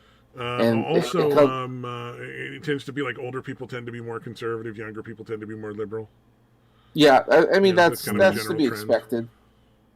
But I mean, like a lot of the times, political views, like people need to keep it to themselves. And same thing with like religious views. Like I think there's just some things just you don't go out. There needs to be a lot more fucking tolerance of differing opinions. I think people have hyper focused to the point where politics can't be talked about because they're not thinking about anything else because we've become creatively bankrupt. You know, you used to be able to talk about movies, but movies are so fucking boring now. Like there's nothing to fucking spike the imagination. You know? Well, yeah, movies horrible now. Yeah. Movies are terrible for sure, but there again, like the movie used to discuss literature. People used to discuss all sorts of things without any problems at all. You know, like, and I think politics would be fine if people weren't so hyper focused and had what do you call it? Turned it into this bullshit concept of good and evil. This is good and this is evil and these are all these sides will ever be, and there's no way that anybody that's on the evil side can ever be good in any way, shape, or form. Yeah, their thoughts are evil, so they're obviously evil as well. Yeah. Even Instead though of just somebody who just conservatives and liberals tend to see the same issues and agree that there's certain problems, like or tend to see a lot of the same issues and share a lot of points of view on what problems we're facing as a society. There's stuff they don't share, I'm sure, but you know there are a lot of things that conservatives and liberals both agree are bad things. You know, they just have different opinions on how to fix them. Yeah, right. And that shouldn't merit hitting somebody in the head with a frying pan. Or a bike frying pan man. Fucking did. That fucking ding. Oh, yeah, this fucking sound killed you, right? It's like I expect that in the cartoon, but you hear it in real life. Like, it really does go ding. It was Looney Tunes. It was like bong, bong. Of course, it was Looney Tunes. Look at these people. Oh my god, that was so fucking funny. It was terrible because he just hit two people in the head with a frying pan. No shit. You know, and they all obviously went there just to get in a big ass fight. So I don't really feel a lot of sympathy for anybody there, but you know. But dude, whacking somebody in the head with a frying pan. Fuck. That's fucked up. Yeah, you could easily kill somebody that way. Yeah. Oh, please! The guy that had the bike lock in the sock, dude. Swinging a bike lock in the end of a fucking sock. Dude, yeah. I'm not saying that. If that guy had any coordination. Yeah, no, I'm not excusing anyone else. No, there's a lot of those people out there right now that are hitting people in the head. The fucking hit the head, but the bottle thing was pretty fucking could be deadly. You know. Yeah, fucking A. I still really enjoy seeing that Moldy Locks chick get laid out. Remember that one? It was very satisfying, but I was like, that's a pretty extreme. She was also trying to fucking hit people in the head with a bottle, dude. Oh, she was trying to hit people in the head with a bottle. Never mind. She just got punched in the face. I thought she got hit in the head with a bottle. Oh, she was going around trying to fuck I mixed up the dude. details in my memory. Yeah. She learned a very important lesson that day. Yeah, don't start nothing, won't be nothing. Oh, also, you're a woman. You're small. Don't fucking hit men. Yeah, that's not a good plan. Yeah. As soon as you're attacking others and you're acting like a fucking man, you're going to get treated like a fucking man. Well, and especially in like a chaotic situation. Like that always gets you. You see those videos of women who just hit guys and think they can get away with it. I remember, and then the guy eventually gets fed up and hits him back, and the look of shock on their faces, what? Yeah, every time. How did this happen? Really? Dude, did you guys? Really? Yeah, I feel bad for. Do you guys remember the Ray Rice situation from a few years ago? The running back from the Ravens. Is he the guy that punched his girlfriend in an elevator? Yes, dude. Yeah. Dude. But you can see, leading up to it, she's fucking antagonizing the hell out of him. I don't think she ever actually hit him. Yeah. Although maybe she did. Either way, they were both fucking wasted, drunk, and fucking arguing like a motherfucker. And he lost it for a split fucking second, and he's been out of the league ever since, dude. Yeah. Nobody will fucking sign it. You gotta, dude, you know the rules when you sign up for that shit. Oh, give him a few more years. He'll be back. Yeah. Oh, he's probably too old now, dude. He's been out for 4 years, dude. I mean... And he was already well into his career, at that point. I mean, maybe. And old running backs are pretty fucking rare, dude. Although he wouldn't have had the wear and tear of those years. Exactly, and he has the experience. He has he can do it. So if he wanted to, he can. Well, nobody's fucking signing him, dude. And everybody was like, he's too hot to fucking. Because technically, his suspension's been up. I think it was only ended up getting knocked down to half a year or something. It was a year or less. I know that. Is mud in this particular kind of political fucking scene. I don't think that's a good plan. I don't think you can hire the guy to just fucking knock a woman out. Well, give it time. Film. What they worry about is whether or not people are going to pay attention, and I don't think people are paying attention. They can hire him back. Stop caring or forget, essentially. Yeah, that's why I'm never really worried when someone gets canned or whatever. At some point, Johnny Depp, he can probably come back. In fact, I hope he comes back sooner rather than later. I just found a great meme I'm going to have to share with you guys in a second here. Go for it.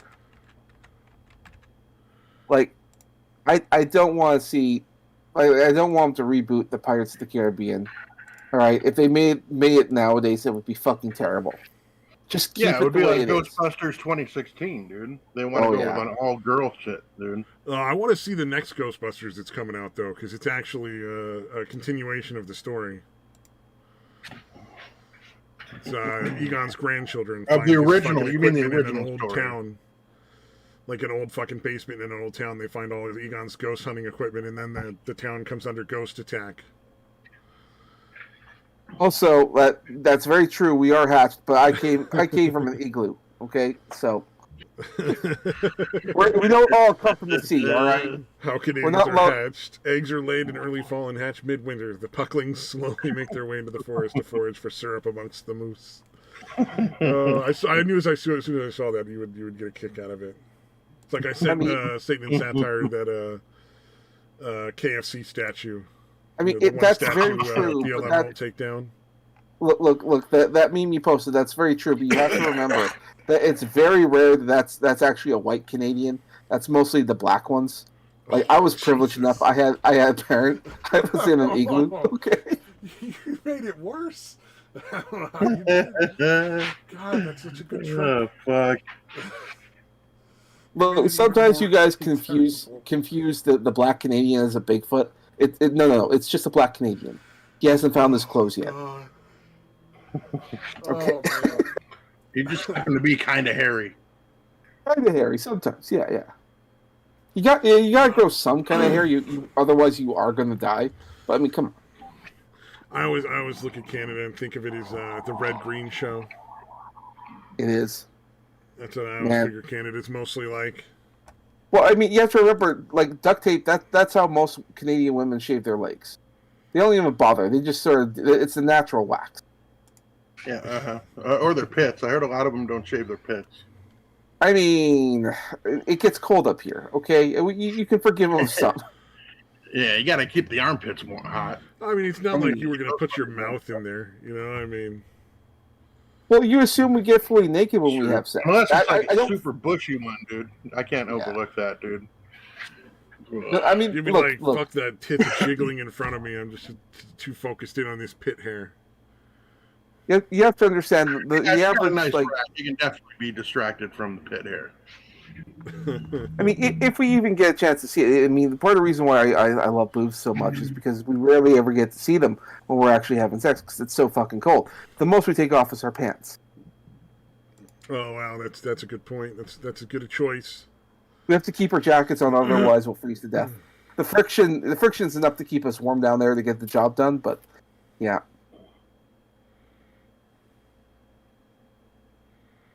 But you need to understand, it's always quite romantic. We just sort of take a couple candles and we put them on the horns of the moose, and the moose will sway their heads back and forth, and it's quite enchanting. And okay, I'll stop.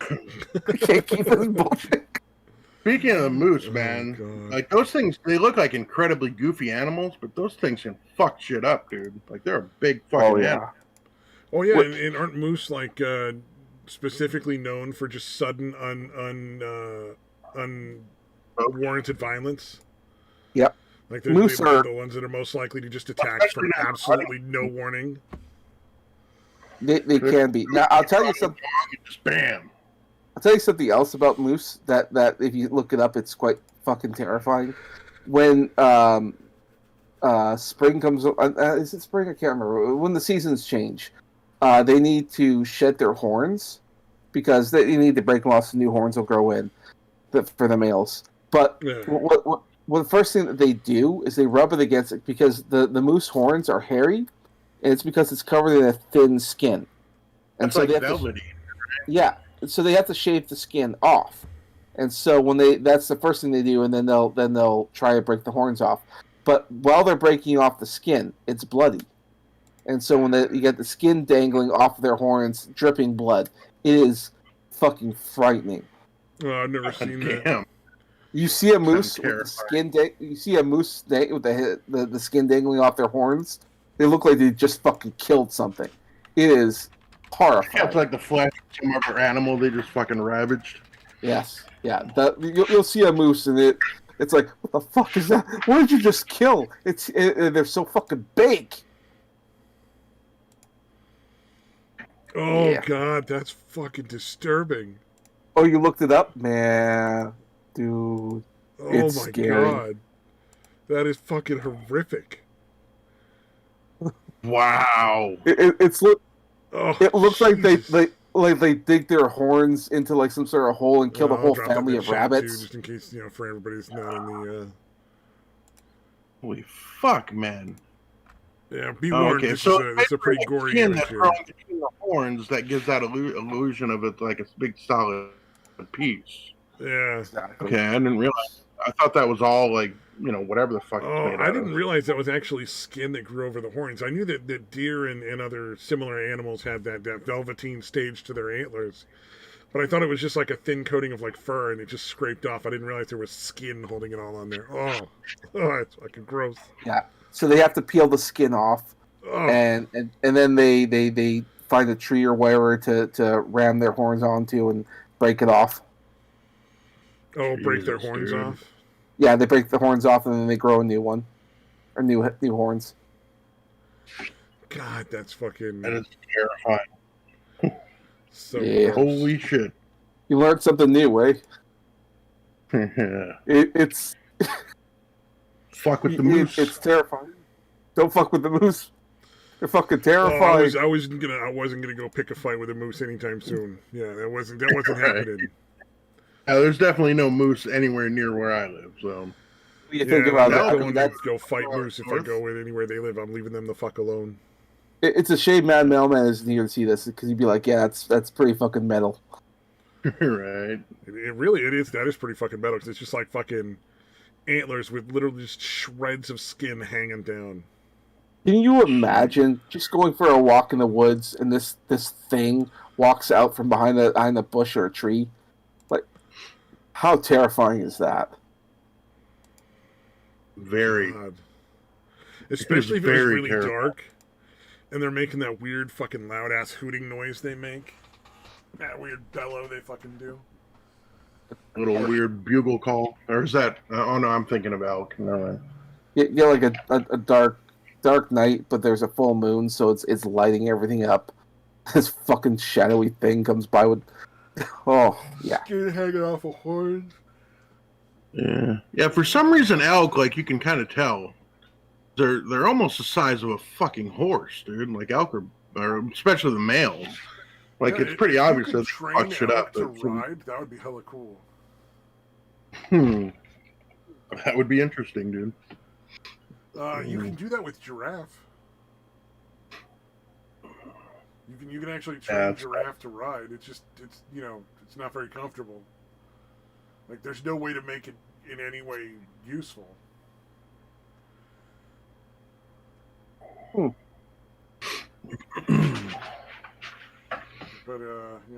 they will let you ride them. What's that big ass fucking goatee looking thing hanging from them? Don't they have like a weird beard growth on the bottom of their chin or something? The fucking moose. That might just be his leg.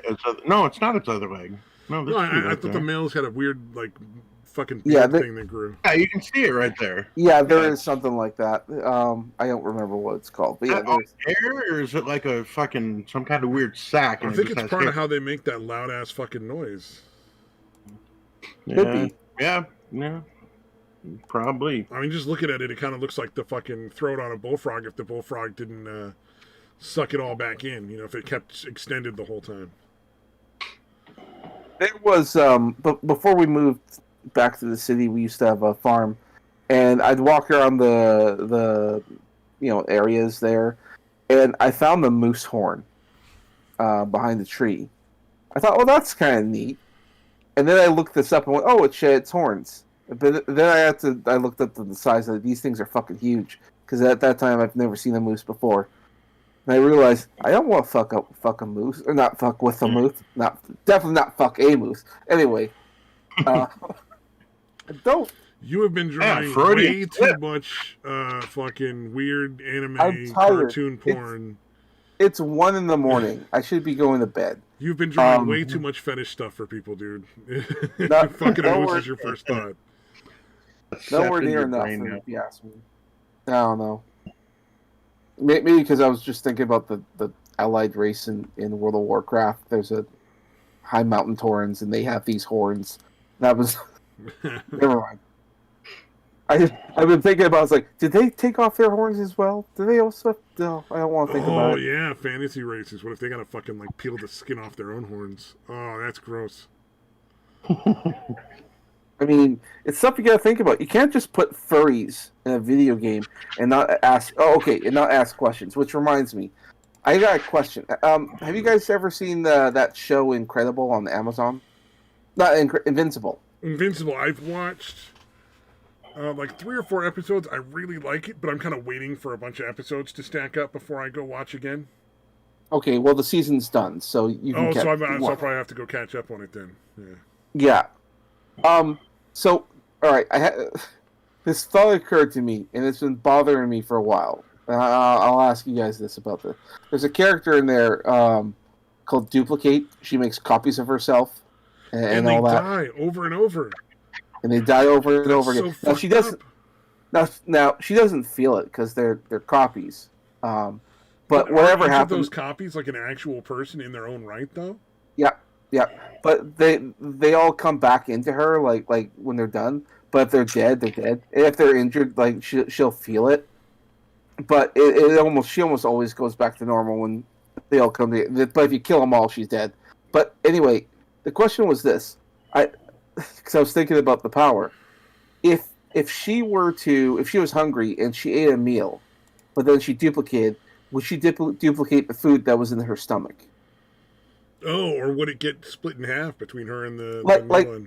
Exactly. Like, would she duplicate, and then like the duplicate wouldn't duplicate the food, so then she'd be hungry again? Would that happen? Yeah, that's a good question. Mm. Now that's just the question about the fantasy race with the antlers on it. Mm-hmm. I don't know that that's as irrelevant as you think with these new chimera people.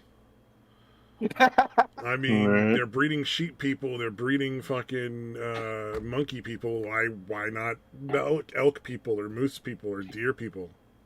Mm-hmm. That could happen. I'll speak. Yeah. Fucking creeps me out. Oh, this is going to get worse for you. I just remember there's something else I didn't mention.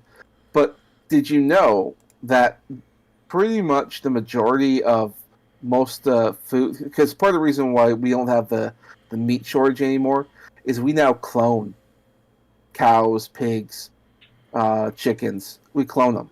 That's how we doubled the numbers. Half the food you eat is cloned meat. That's kind of creepy. I'm not really that concerned about that. Okay, good. Well, just so you know. I mean, unless it turns out that in some way, shape, or form the meat becomes dangerous to consume. But I can't see how. Yeah, it's essentially just cloning the same animal. I think the only thing that would concern me is eventually, couldn't that lead to problems with like inbreeding and stuff? If you're breeding or them. is it safe to clone indefinitely? I don't know. That's a question I genuinely don't know the answer to. Because I know if you inbreed too much with animals, you can start to get weird genetic diseases that sometimes can get passed on. You mean like most breeds of dog? Yeah.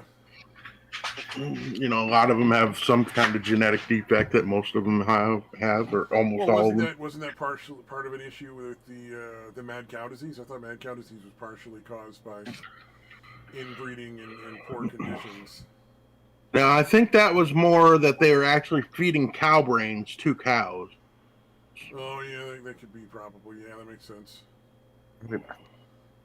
Yeah, the prions or whatever. It's like if you eat a human brain, the things called prions that are like essentially, shitty versions of DNA or RNA or whatever. And then if you ingest it, it kind of fucking fucks you up. Oh, okay. Uh-oh. Samaj has gone deaf and mute.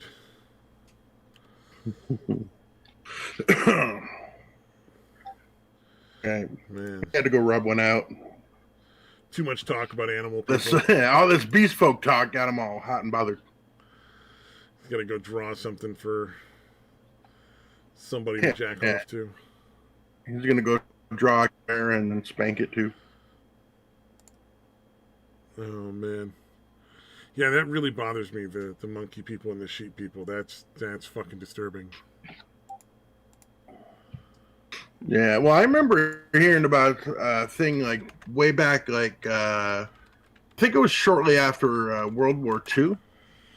Some Soviet scientist was trying to breed like apes and people, try to use them as like a super soldier or something.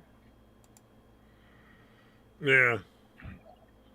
There's a lot of films with that. But apparently Stalin shut it down. Yeah, there's a lot of weird shit like going on. Theme in a lot of movies and anime too. Well, super soldiers. The whole concept of that scares the hell out of me. Because I don't think it's a good idea. You shouldn't be messing around with the human body like that. Mm-hmm. But from what I've heard, I mean, governments are already doing it. China's been saying that they already have a super soldier program. But part of me is like, are you just saying that to just sound tough? Yeah, again, I think if they actually had it, they wouldn't fucking mention it. They'd keep that shit quiet. Probably. You know what I mean? Unless they're just saying that because they're developing it. I don't know. But we also have to remember, it's like... I can't imagine what an advantage it would be to let people know you were doing that. Well, yeah, I mean, I want to scare people. But, is developing it, I'm pretty sure China has that technology. Because it was Crossroads, which is like a guy in New York. He's like half Chinese, and he does a lot of stuff reporting on China with the Epoch Times and NTD and all that. But he was talking about how there's what was it, like 500 scientists have been found to have connections with China in America. Yeah, like 500 top scientists have been all. China's already also controlling a lot of what our schools are getting in the form of textbooks. Exactly. But if the technology that we're developing that's supposed to help America is also in the hands of China, like that's a scary thought. It's like, oh, so then what technical advantages do you have? None, probably. So that, but I think our military is still far superior. At least, like there's that.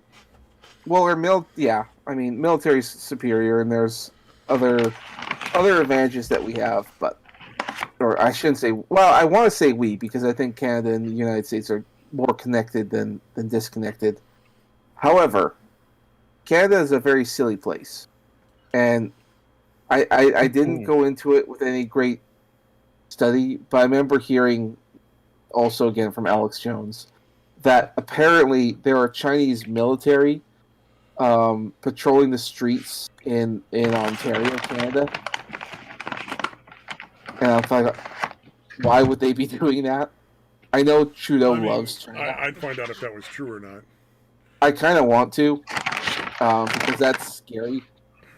It's one of those things where like you want to know, but you're kind of worried to find out.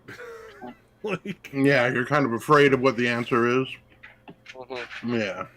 Yeah, I'm scared of that. But yeah, then again, I think people should be arming themselves now. I think there's going to be some really big fucking problems coming sooner or later. Well, I'd like to, but there's like this stupid gun ban coming up, and get a crossbow. Get a fucking slingshot, dude. I mean, there's a lot of ways you can protect yourself. Well, crossbows are, I think, pretty much illegal in Canada. Bows and arrows you can probably get, for sure. Yeah, but if you're going to get an illegal weapon, getting a crossbow is probably a lot easier than getting a fucking gun.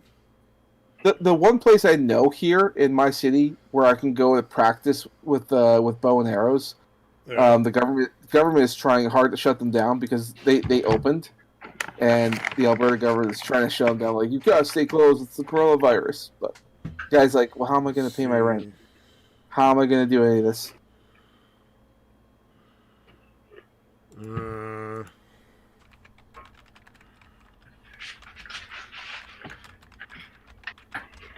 Anyway, I should probably get going because I got to record for a couple of videos.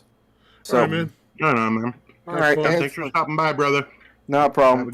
Thank you for tolerating my conspiracy theory nonsense. Oh, it was entertaining as hell. You're all good, man. Take care. Peace Bye. out. All right, later, man. Yeah, I was gonna say he should just vacation to the U.S. and buy a gun. Like, do a little research, find out which state he'd have to go to get one easiest, and purchase a rifle, and then just smuggle it back over the border. I doubt they'd really check that thoroughly. Yeah, Smudge looks like I imagine he looks like, I don't know what he looks like, but I imagine he looks like a choir boy, an innocent sort. I mean, there's probably a lot of people that just go camping in the United States. Or go across the border for a day to fucking do some shopping, and they just don't really care. I'm sure there's a lot of... Well, I mean, not right now because the fucking corona shit, but... Right. In general, eventually there's going to be just a lot of people crossing back and forth on a daily basis. They're not going to search every vehicle, and they're certainly not going to get that thoroughly into it unless you have some reason to suspect that guy is, traveling with drugs, and some random dude driving a fucking sedan with like a fucking camping equipment in the back is not going to be a high priority for fucking drugs. Mm-hmm. And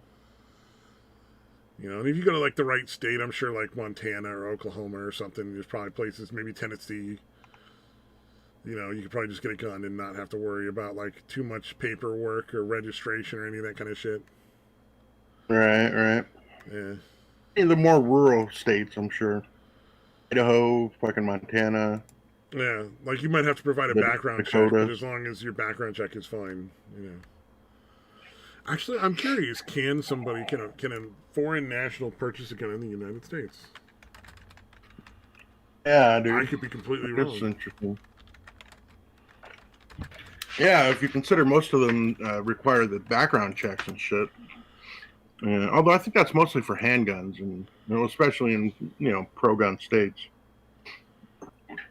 But yeah, I would imagine they have to do some kind of background check, dude. It'd be tough doing that if Canadians wanting to buy it. Huh, interesting. So it looks like you can. You actually can't. Hmm. Yeah.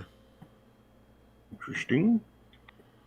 I would imagine it's probably something to do with, whatever our treaties are with these other countries. Right. Like part of our trade agreement with Canada is we won't sell their citizens guns, Yeah, wouldn't be surprised, dude. Oh, man. All right, well, it is just a little bit past our usual time. We usually end this tragedy at midnight. Time to call it. I think it's If about time anyone's to stuck call around. it before we end up just going forever and being terribly boring. Everybody's already gone home. Yeah. But yeah, if anybody did stick around, we appreciate it. Absolutely. And we're